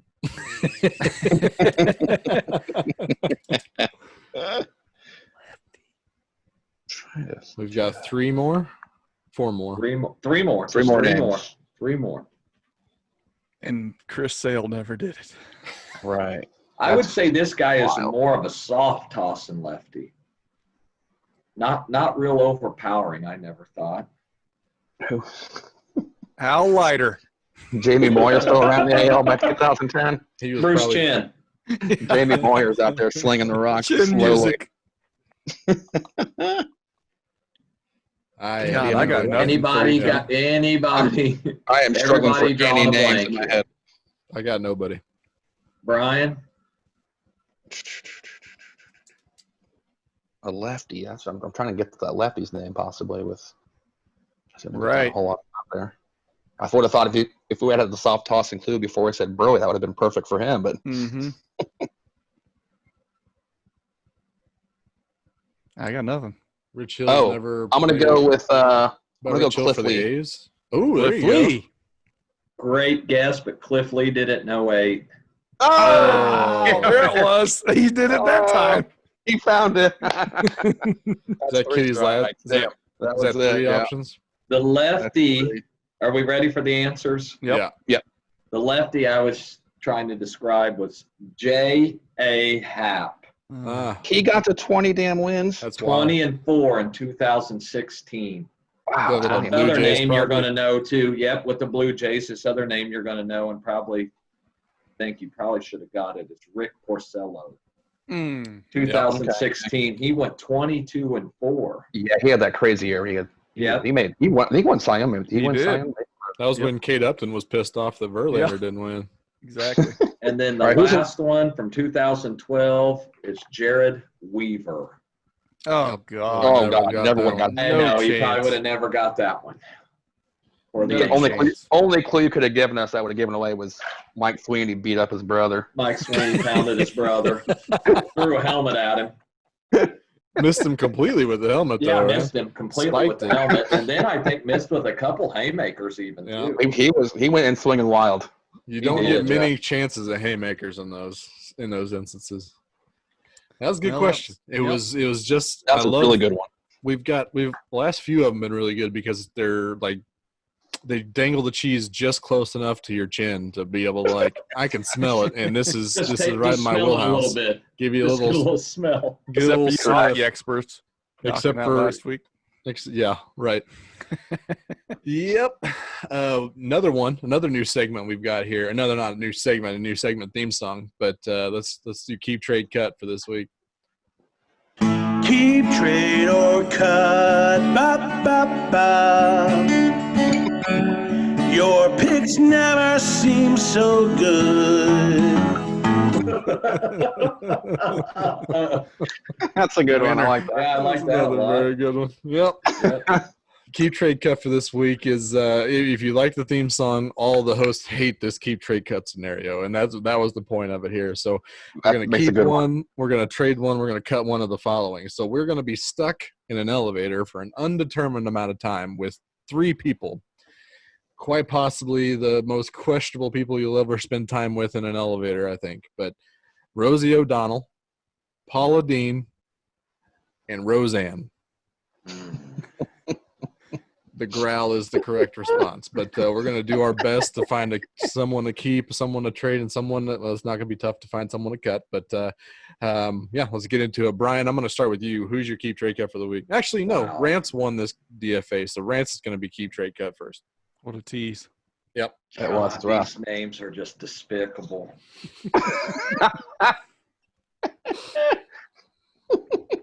All fairly annoying. We've had some Human pretty beings. positive keep, trade, cuts the last few weeks, so I figured we got to throw one of these in there one time. No, I like this one a lot just because it makes you there's seemingly no right answer. Yep. Damned if you do, damned if you don't. Yep. I don't know. I Are mean, you still like I flip-flopping? said, they're all horrible. I guess I'll keep. I'm keeping Roseanne. Okay. Wow. I know she's not a good human being. She's not. I know that. But I'm strictly keeping her on the fact that maybe she'll say something funny. We just have a chuckle. Just something. Right. Just Yeah, something. yeah. That's That's it. a reach. That's That's it. it. It's a lofty goal. She was a very successful comedian. Look at my She was other a successful options. comedian, so it makes sense that She she was could give you once a comedian at one time, and I used to love her show prior to this earlier run. She but, got canceled. The old, and then they just booted her off completely, and it just Killed her off her own show. killed her off her own show when they had Goodman on there. Roseanne was pretty funny. It was at one time. Yep. I enjoyed it The all the time. only reason why I'm keeping her. That's it. I get it. I get the logic. I'm trading Paula Dean. I'm going to trade her because I always like to trade somebody for somebody else that's along the same lines, you know. Mm-hmm. Yep. Maybe not on annoyance, but kind of what she did. Paula Dean, kind of like a cook, did her own cooking show. I'm going to trade her for give me Martha Stewart in there. Oh yeah. Ooh, she, I like it. I mean, She Martha's probably been packaged. taking She's some probably hot, holding. sultry Yeah. selfies lately, and she could tell me stories about when she was in jail. I mean, I'd kind of like to hear about her. She Yep. hangs out with Snoop Dogg. Yep. I think that'd be a great trade. She probably Great. got I us some like that. That shenanigans. is good. That is good. I like that a I lot. think I'd enjoy my time in an elevator with Martha. Yeah, Yep. I'd say that's fair. She probably And, fashioned you a nice Yeah. little like ascot out of some elevator wires or something. Give me tips on how to cook, how Yeah. how to decorate, all sorts of stuff. Yep. And As that long as just Roseanne leaves me doesn't with dominate the conversation. That's just gonna leave me to cut old Rosie. I Mhm. mean, her differences and Roseanne differences aren't really a whole lot to me. I just They're complete opposite ends of the spectrum politically. politically, I mean, that doesn't bother me. It's just that she just happened to be the one that got cut. Yep. I mean, that's simple. It's a rock and a hard place and a stuck elevator to choose from here. The other person that won this week, Kitty. Kitty, what's your key trade cut? All right. I decided not to do any real. It's tough as hell. Again, this is Rance was deliberating himself. I'm cutting Rosie. That's my first play. Sorry, nothing really personal against her. Just she happens to get cut. Uh-huh. She's had a decent career, so she'd probably have at least some good stories to tell you in the elevator. But Yeah. taking her out. I'm keeping Paula Dean. I think she might not say a damn word. Yep. And I can get behind that. Mm-hmm. Stuck in an elevator. Don't talk to me. I don't care. Yep. But if she does go on, I hope she keeps it without getting too racist in that elevator. Wouldn't want. Don't need that when you're stuck in an elevator. No. If you're going down with the elevator, you'd rather it not be a racist elevator. Exactly. I mean, that's a tale as old as time. I've heard it several times today already. Yep. Already, yeah. And so that leaves me to trade Roseanne, and I'm going to trade Roseanne for Kristen Shaw. Okay. What I think is a pretty damn funny comedian in her own right, and then she does a lot of voice acting, so she can just do some funny voices for me while I'm in the elevator. Entertain me, enjoy my clown. time. She can Make me she can laugh, do clown. I'm not entertained. She can do some. What was that? She's Louise Belcher on Bob's Burgers. Get some of those great lines out there. Louise Belcher. But her voice is the exact. It's like all her voice is every character that she's ever been. So it's not like she. It's kind of just a pitch range change. We're good. Yeah, okay. Get behind that. Sure. Sure. Oh, I'm sorry, my choice is so terrible. No, I mean I think all the choices are terrible. Yeah. Deafening silence from my trade partner. Did you not? You didn't have anybody else there? You were done, right? That was it. That was my last Okay. play. The trade. I got lost in the madness there. Brian, what's your decision? This is easy for me. Easy cut, Roseanne. Get her out of there. She is both nuts and annoying to listen to just in general. She could be saying perfectly logical things, and you just want to cover your ears up and scream because she's so annoying. So easy cut for me. I am going to trade Rosie. Nobody's when we taking that trade. When we talked about this in the chat, Rance said you could pretty much put anyone on The View in this, in addition to these people. So I'm going to trade Rosie for Sharon Osbourne. Because I loved the Osbournes back in the day. Sharon Osbourne would have great stories to tell you, like the whole time. That's She wouldn't be super annoying, I don't think. She always seemed like the sane one of the bunch and on that reality show. So give me some Sharon Osbourne. And I'm keeping Paula Dean just for the fact that I think she's the only one. They're all going to talk. But I think if Paula Dean's talking too much, I think if you said, "Will you shut the hell up?" she would actually shut up. The other two would start fighting you more. Like they would just talk more. Paula Dean, I think, would at least shut it down. So that's all I want. If she's talking too much, I say, "Shut up." She'll shut up, I think. I think that's fair. Can you imagine telling Roseanne to shut up? No. I mean, we've seen the president try to shut Rosie O'Donnell up for over a decade. So I mean, we know that ain't happening. Yep. That's the opposite. No, what do you want to do? Great point there. It's good stuff. Like it. I am the only one, so I'm gonna cut Roseanne as well. I'm gonna right on there with Brian. A terrible personality with a terrible voice is just gonna be a terrible time. I'm going to keep Rosie O'Donnell. I'm the only one going to keep Rosie O'Donnell. Ooh. I feel like, I mean, she's had plenty of life in Hollywood, and she's got plenty of stories. I guarantee you. I mean, she was in A League of Their Own. I would bet that there's plenty of great stories from that set in and of itself. Also, was in the Flintstones. I'd love to hear some Flintstones and Moranis and Goodman, and that'd be a great round as well. So I'm gonna keep Rosie and her stories. Not happy about it, but she seems to be the most interesting one to talk to out of that group. Trading Paula Dean as well, and I mean maybe you guys are just too into this like game mode, but I'm just gonna trade for an elevator repairman to get me the hell out of there as soon as possible. I mean, I don't think that's copping out. I think that's fair game. You guys just missed the boat on that. Be the first one. These rules are well established by now. Well, I don't think there's any genre. Yeah, I didn't think that was even an option. Sorry, I'll take an elevator repair woman, a white repair woman that is middle aged. if I need to fit more of the criteria. May have said some problematic things back in the day. I mean, that's fine. She just needs to get their elevator up and running. I don't care. Goodness. I don't care.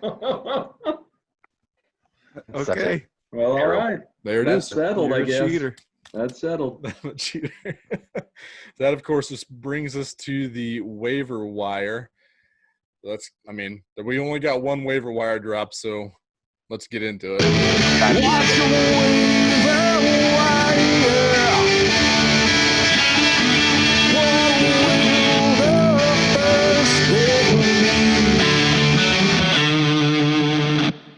We only have one. We only need one. I keep forgetting to make Yeah. my Beastie Boys one. Well, get on it. Can't wait for it. Cannot wait for it. Waiver wire this week. Let's go. Let's start with the waiver priority. We did a vote for the Superpowers draft, which, it was a close vote. We all got some votes out there. So Nice. very, very good stuff there. That's ever happened. Yeah, I'd say that might be true in actuality. Kind of struck a chord with multiple people, but Brian did take the win again this week. I think that's like 3 or 4 in a row for Brian. I love it. Love I you, guess Streak so. Pisters. All his powers were nearly the same. Yep. Yeah, they're you the know, we best. got a lot of pitchers that want to avoid everyone in line Yeah, as that's well. right. Traceability, shape shifting, time travel. What was the other one? Eat anything you want without gaining weight. that was was the big the one. best I one. guarantee you that Probably, yeah. resonated with a few people. Yeah, nobody else gave a shit about the other three. Mhm. With our age, 35 to 45 age, white male age group we're looking at, Yep. demo. That's pretty much what everyone wants at that point. Oh God. When I was putting together the graphic this week, it just made me laugh so much how we were just so anxious to get these powers and do dick with them, just do Yep. nothing with them. It was glory. And Rance's super endurance missed with the elasticity. So you can do anything forever. But I'm just going to sit back and just use my elasticity way more.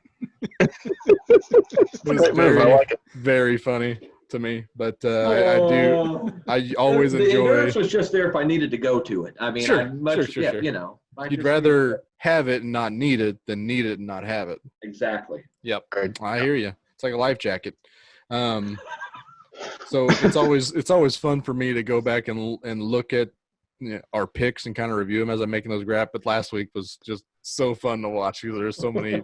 I could legitimately write a thesis on just our picks for that, I think, at this point. But this week we're going to kind of keep it a little more vanilla. We've had a few St. Pister submissions, but this week we're going to do baseball movies. We've done football movies back in the fall.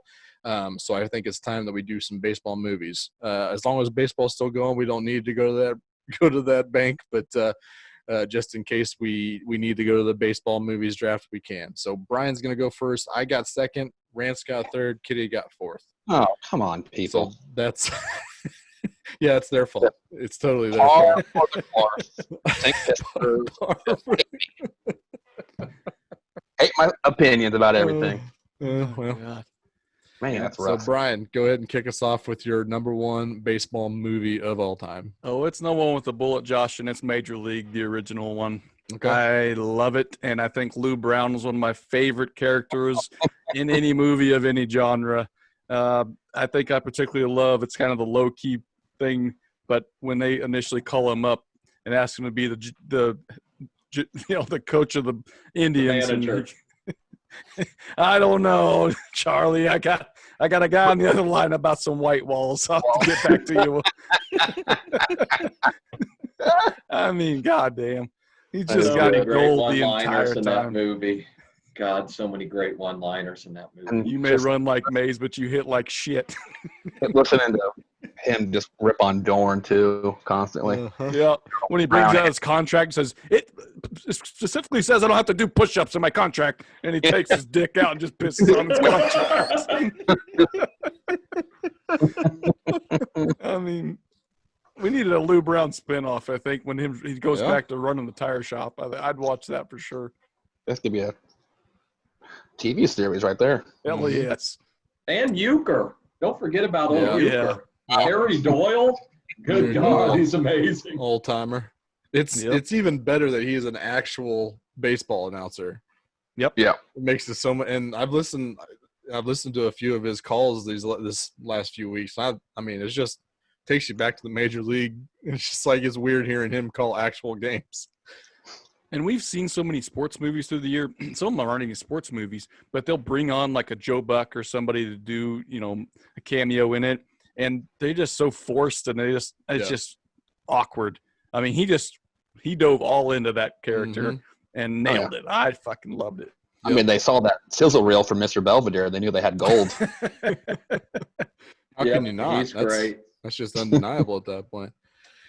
For my pick, I'm going to go close to home with Brian's pick. I'm going to say Major League 2 is my number one pick. I think it's better than the original. You talk about your favorite being the manager. One of my favorite characters of all time is Rube Baker.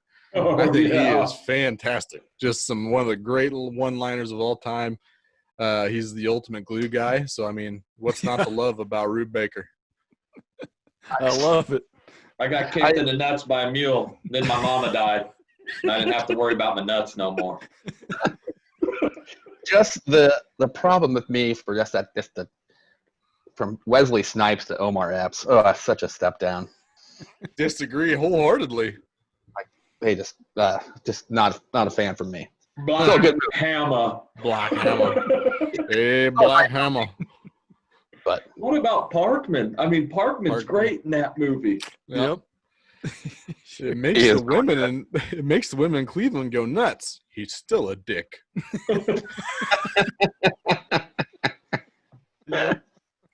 Great pick. Some great one-liners from Major League 2. That's my number one of all time. Love it. On to rants. Well, you guys took my first two picks, which I knew if I weren't, I knew they were going to be way up there because I love those movies too. It's very hard that you find a sequel that I feel like is just as good as 100%. Yep, you're right. Especially comedy sequels. I know. The movie I went with was a movie. Seemed like there was a lot of baseball movies when I was growing up as a kid, and I had to go with The Sandlot. Yep. I had to go with The Sandlot. Benny the Jet and Ham, the catcher, and De Nunez was the pitcher, and I mean, it's just, I don't know, remind me of playing backyard baseball with my buddies, and it was great. The Beast, and that movie is timeless. I mean, I don't think it'll ever 100%. Yeah, I mean, it's a great movie, so I'm going with The Sandlot as my number one pick. Very good. Like that was my number 3 pick. Yeah, I think we've all been on we put a big old dip in our lip and then go do anything. We just walk down the street and then just immediately find the nearest trash can. That scene's perfect for little kids doing something. Not good. Yep. Sandlot's gonna win you a lot of votes, Rance. I guarantee I think so too. Kitty. I'm going back to a movie slightly before my childhood, but it's still a movie I watched quite a bit growing up. We're going to the 1976 version of Bad News Bears. Oh, yeah. Oh, my God. Walter Matthau. What a lousy drunk he was in that movie. Just didn't give a crap about anything. Yep. Oh, my God. It was so ridiculous. Just got nothing like the coach of a Little League baseball team just getting rip-roaring drunk in the dugout every game. Just hammering hams. And you got superstar Kelly Leak riding around on that little motorized bike. He was so cool. Who didn't want to be Kelly at that time? Yeah. He just come rolling in on a motorcycle into practice. Hitting bombs, too. So cool. Yeah. Just ripping cigs and hitting bombs. Smoking heaters and ripping bombs. Catching everything in the outfield. Just an impressive athlete, that Kelly Leak. Yep. Now he's like it's weird to see him in movies now. I think you could probably make a case that he had just as good a career as Walter Matthau after the Bad News Bears. He's been in a lot of movies. He kind of went away for a while, but then he came back with a vengeance last 10 years. Yes, he did. All right. Back to Kitty. My second pick, I'm going to go with A League of Their Own. Son of a bitch. Really like that. Real big fan. So good. Tom Hanks. I'm apparently really drawn to drunk managers. That's what I need. I mean, it is Tom Hanks' finest role. Let's be honest. Pretty close. Forrest Gump still the best, but yeah. No, I'm League of Their Own better. Anyway. Are you crying? Just Gina Davis, just greatest player of all time, only played for one season. That's the true heartbreak of the whole story. Yep. Can't believe she only played one season. Marla Hooch. What a hitter. What a hitter. That's so rude. The camera's 75 feet away from her. There's When they- a Lovitz bad. is underrated in that movie. Oh, I had to go yeah. back and rewatch, and he has got some great lines He is amazing in that. as the scout. Oh, so good. Yeah. Very good picks. That's going to be tough to beat. Yep. Tough to beat. Rance, what do you got for your second pick? Got to be Field of Dreams, man. Kevin Costner, Ray Kinsella builds the ballpark in an Iowa cornfield, and at the end, he has a catch with this old man. Goes and picks up James Earl Jones, who adds a nice little piece at towards the end. Anytime you can get James Earl Jones in the mix, Got to and do it. his nice soothing voice. I mean, it's good. Yep. Good flick. I kind of more related to Great Timothy. storyline. I liked it a lot. I've seen that movie several times, so good one. What did you say, Kitty? You I kind of related more with the Timothy Busfield character, the non-believer. That kind of felt right. Throw his daughter off the stand so she can choke on a hot dog, and Moonlight Graham has to end his career. Uh-huh. Yeah, I get across the line to come out and save He her. Like, gets what a, one AB, old Moonlight Graham. isn't that where he winked at the pitcher too? That was his one AV. Real. Yeah, Timothy Busfield. You gotta sell, Ray.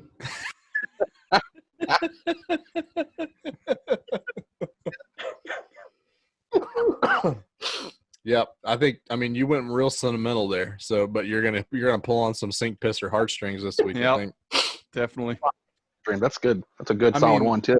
I got to go back I got to stay true to my list. I know it's not high on everybody's draft board, but I mean, Brian and I watched it like so damn much, and that's Rookie of the Year. Oh, I mean, yeah. it's Henry so Roland good. Gardner. 12-year-old kid breaks his arm, and then it heals too quick. The tendons tighten too much. Now he can throw a 110-mile heater. I mean, Mm-hmm. that we want to talk about living the dream like Kelly and Bad News Bears. Henry Gardenhoser is the real dream. Rugenferder. Gardenhoser.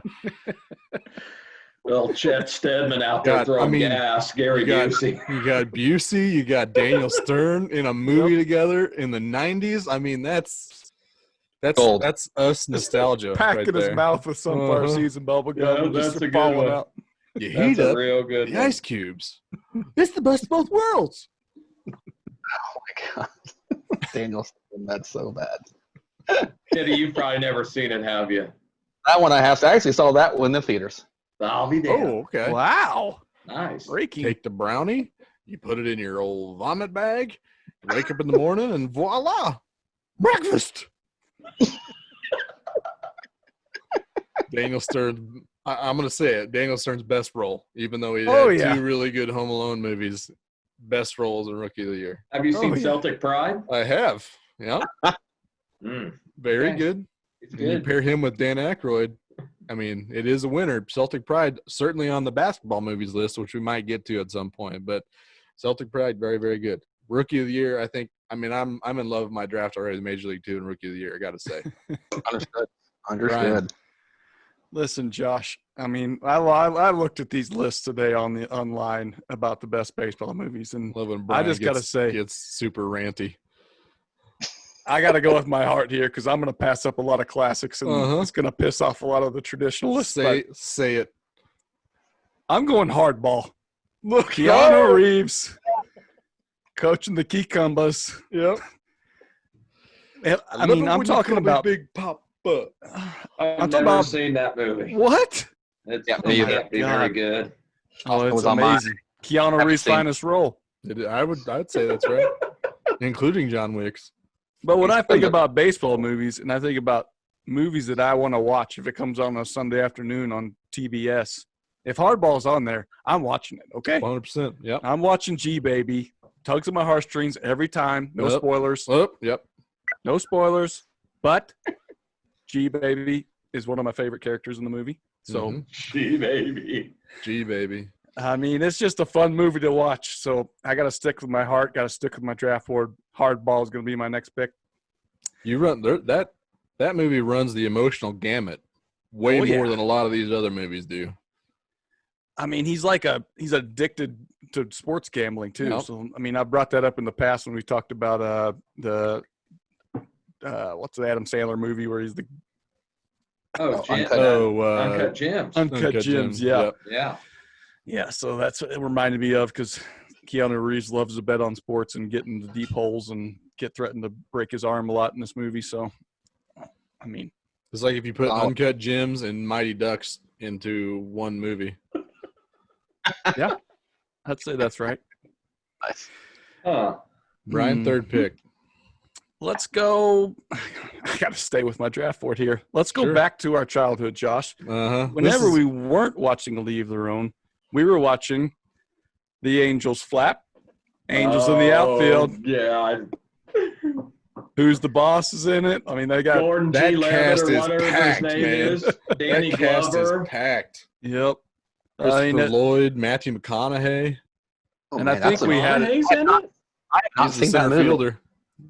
Oh my gosh, I didn't even know that. Yep. We all need to take a trip down to Rich Hill to Debbie's, and I think she still got the VHS that comes in those VHS. big, like Yeah. oversized, like Disney-looking packaging, so Yeah. kids can't eat it. I am 100% there for a Angels in the Outfield watch party. Encore. I am in. Yep. Especially since, like you said, there's so many like side actors that were nobodies at the time that are huge stars now. I think it would just be so fun to go back and watch and see all those guys pop up randomly and be like, "Holy shit, that's blah blah blah." Yep. Got the bad guy from Walking Tall. He's something McNeil, I think. He's guy's always great. the bad guy. Band Yeah, of he's Brothers. the bad guy in every film he's ever in. Yep. Who's Neil that guy in McDonough. Neil McDonough. Yeah. That's his You name. say so? He's got some piercing eyeballs in his head. Very good Yeah, looking he was guy. the bad guy. I think the Legend of Chun Li as well. Yep. Real good bad guy. He's got eyes like a White Walker. They're so blue. Yep. He's got hair like a White Walker. Yep. That's a good pick. So I I'm not like gonna win the poll this week, but we always stick to our hearts, right? that. Yep. We did. Let's And go. I'm going to stick to my heart again.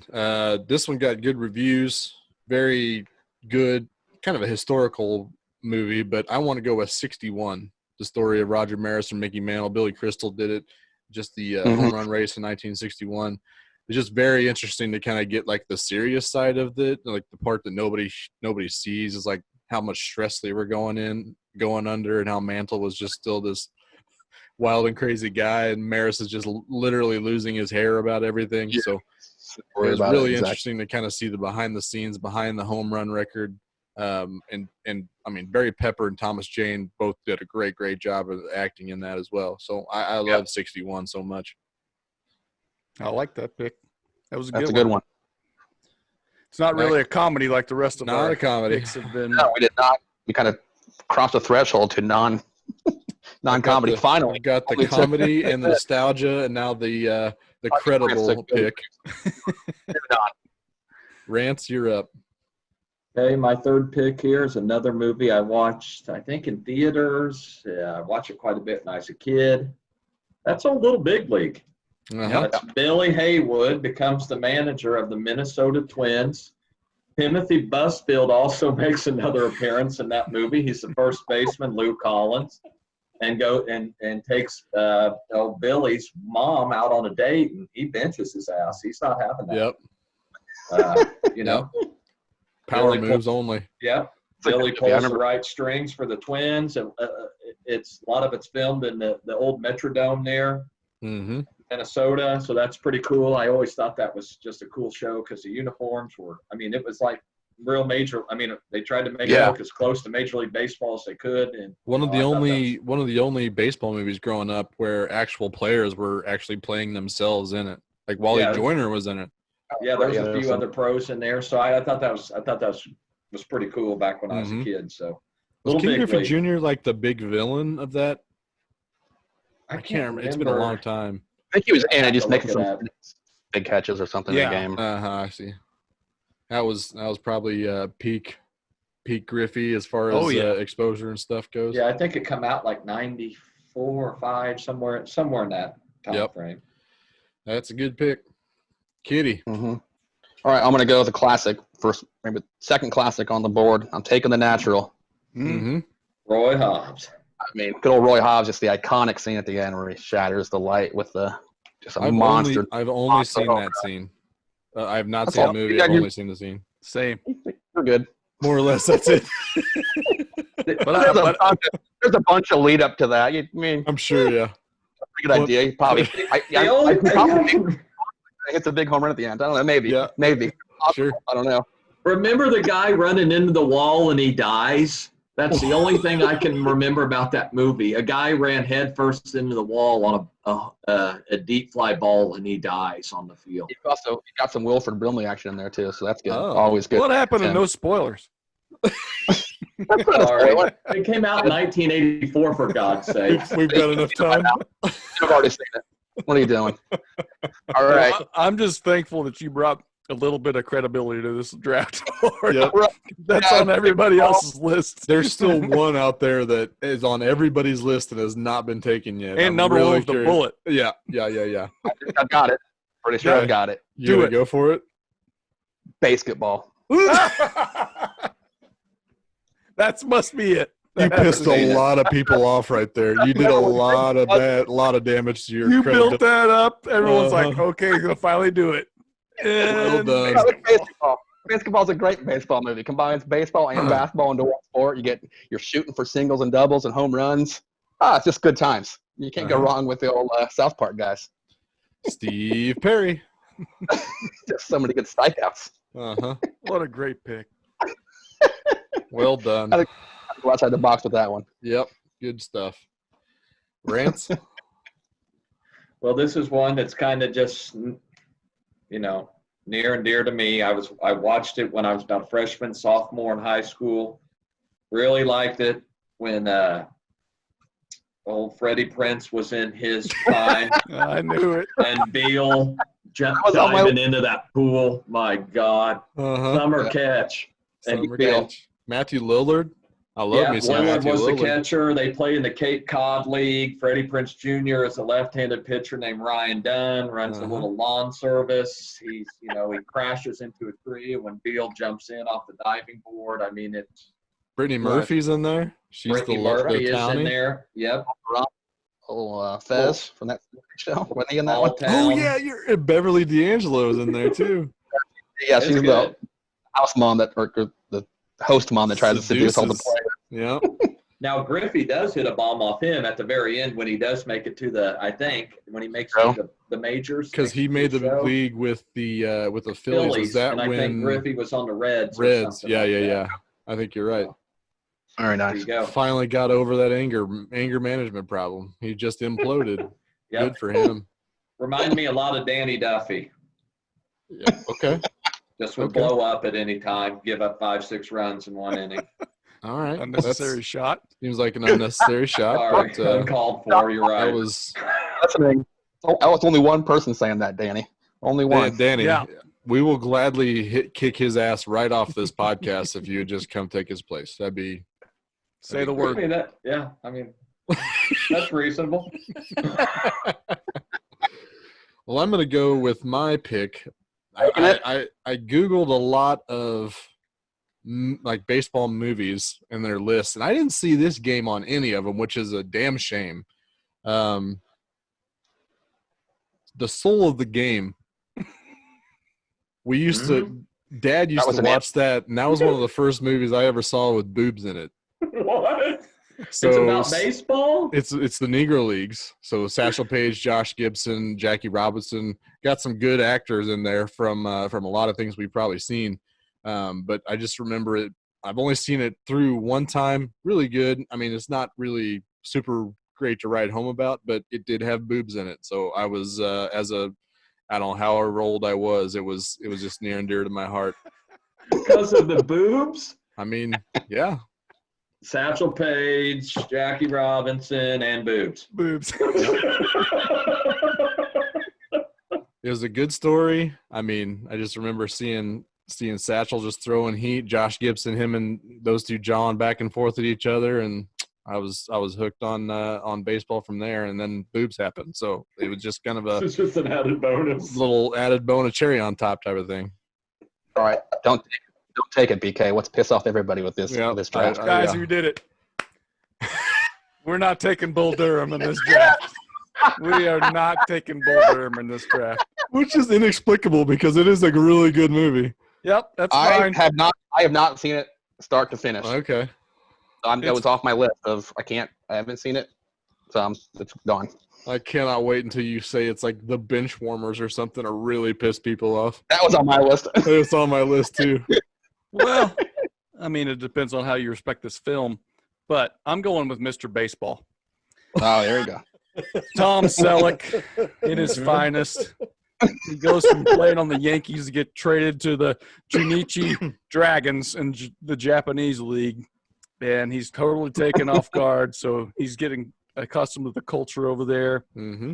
I was shocked when I was in high school and walking through Walmart one evening, and it was in the $5 bin, Josh. The Wild. DVD was in the $5 bin. Unheard of. I couldn't snatch that thing up quick enough. We talk about I inexplicable. ran to the cashier because I had to get home and watch it again. Mr. Mhm. Baseball is Very such good a draft. fine film. Does it have Serrano in it? Dennis Dennis Haysbert Haysbert's in it, yep. He's Huh. in there. Yep. He tries to talk Selleck down a few times because he's a hothead. Oh, yeah. And they have this big thing about tipping their cap when they hit you. Like as a batter when the Oh, pitcher hits you. Old They always school. want to tip your cap. And so he starts a couple of fights that way. Hmm. He kind of Falls in love with the manager's daughter. Yeah.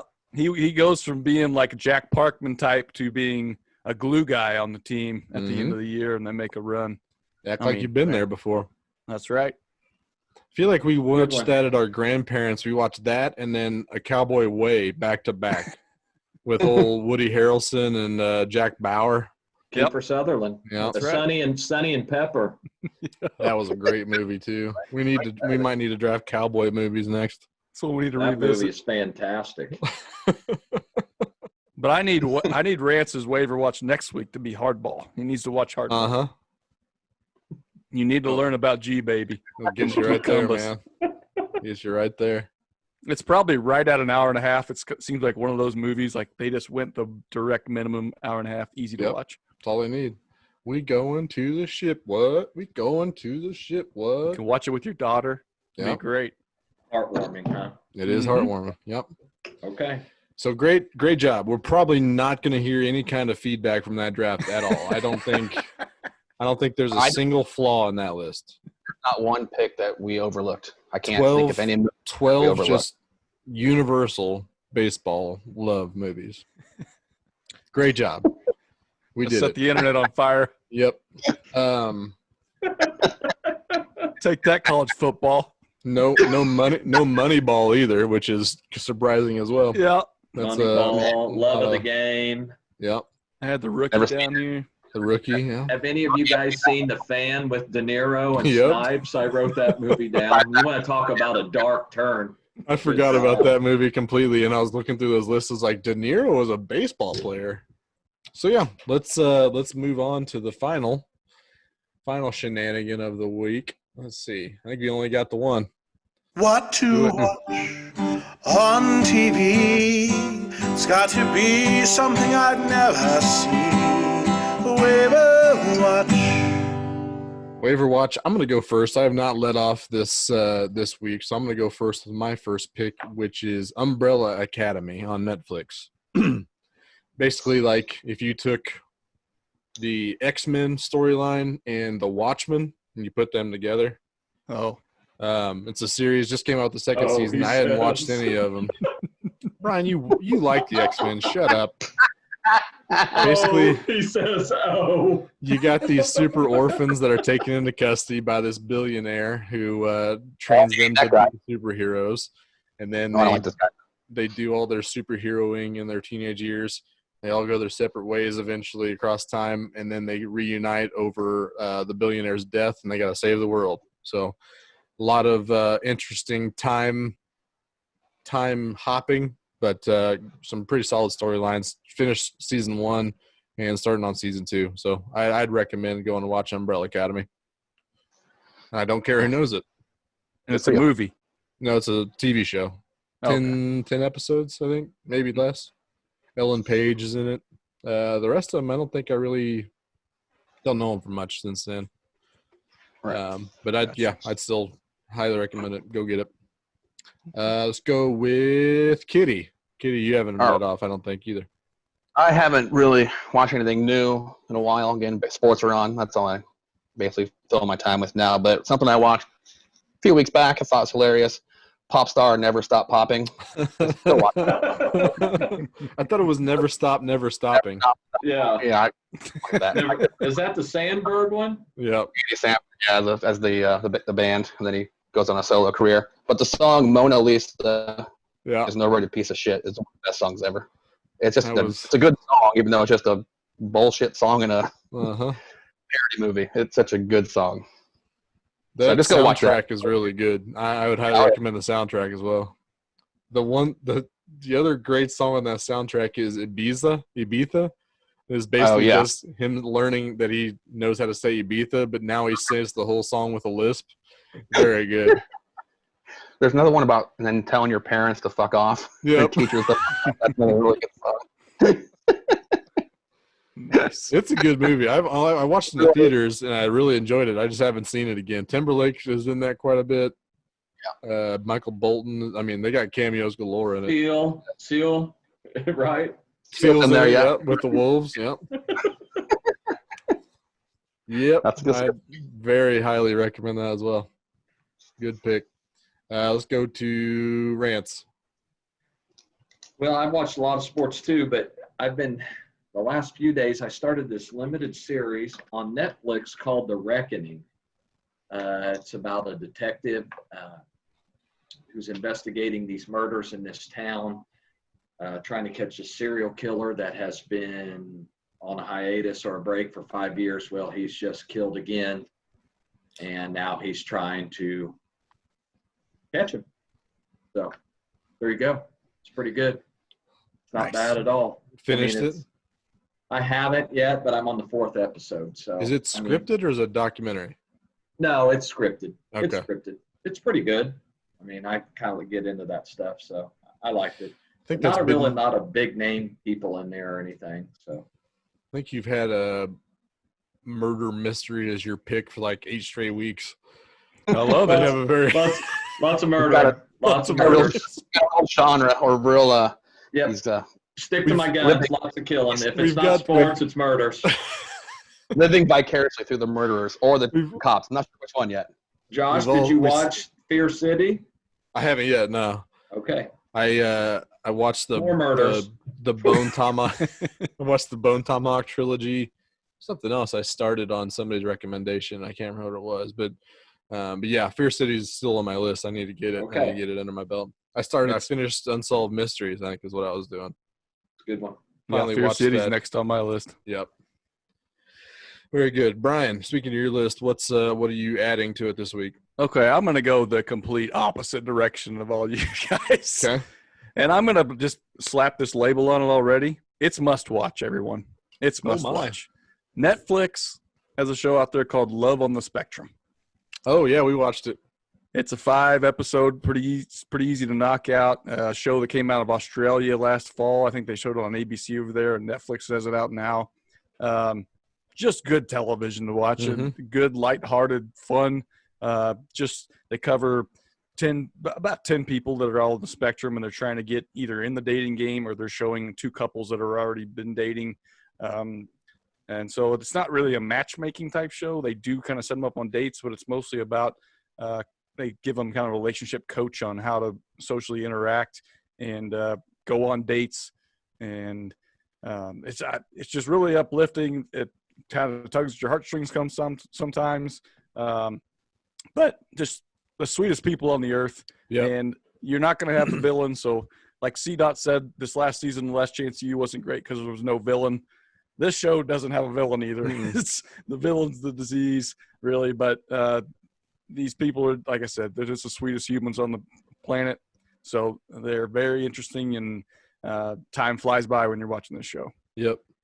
And they really do cover a lot of the spectrum, because there are some people on there just like, I wouldn't guess anything wouldn't guess they have Asperger's or they have autism. There are legitimately some just like normal-ish people on there. So it truly is a spectrum. So I really appreciate the fact that they kind of showed a little bit of everything on that front.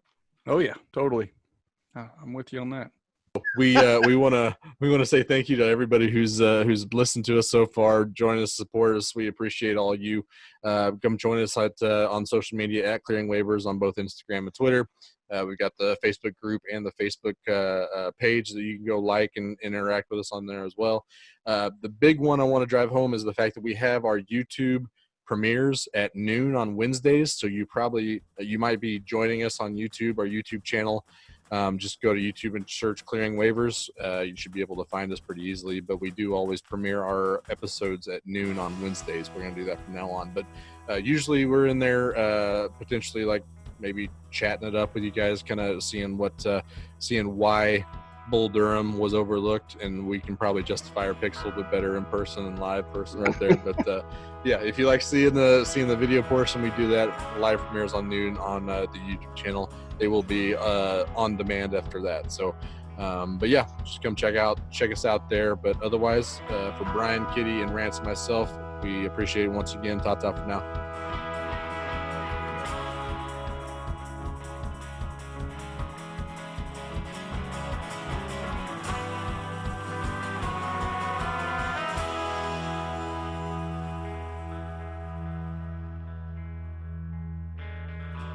The day is done. Now the night has begun. Nerves in a restless crowd.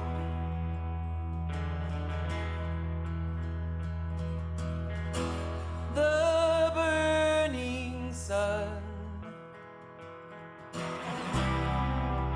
Now nowhere to be found. Deep underground.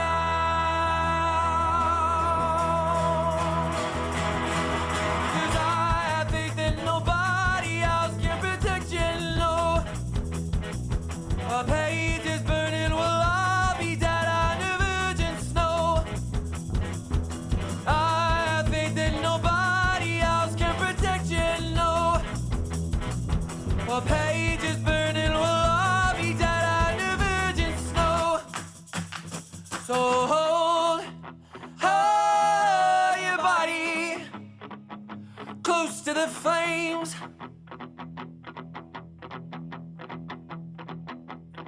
Don't go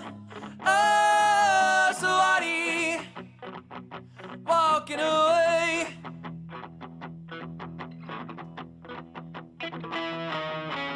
Hold your body close to the flames. Don't go so haughty, walking away.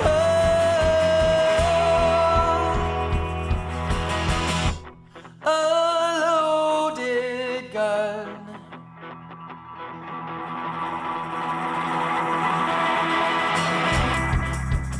Pressed against my brow. As I wander out.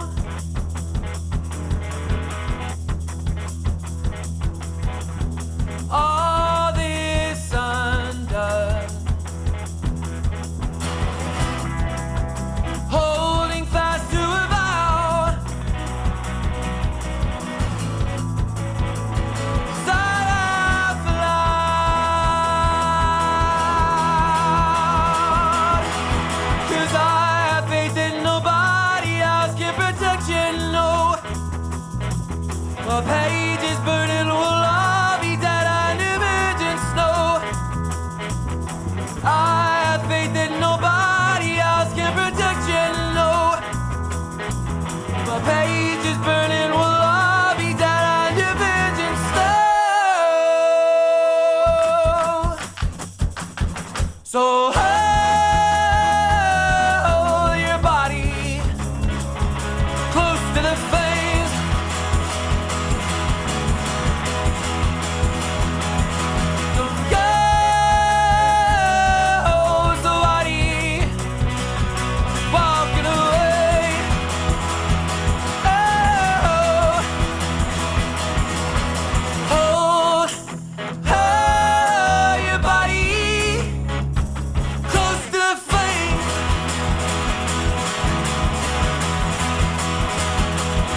Gone somebody walking away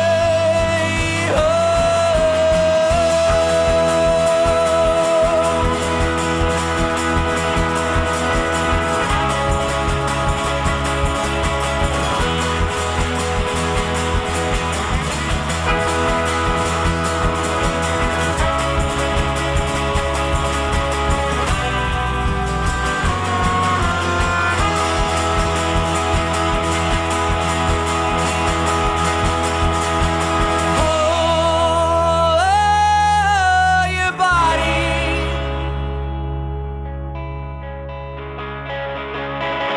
Close to the flame.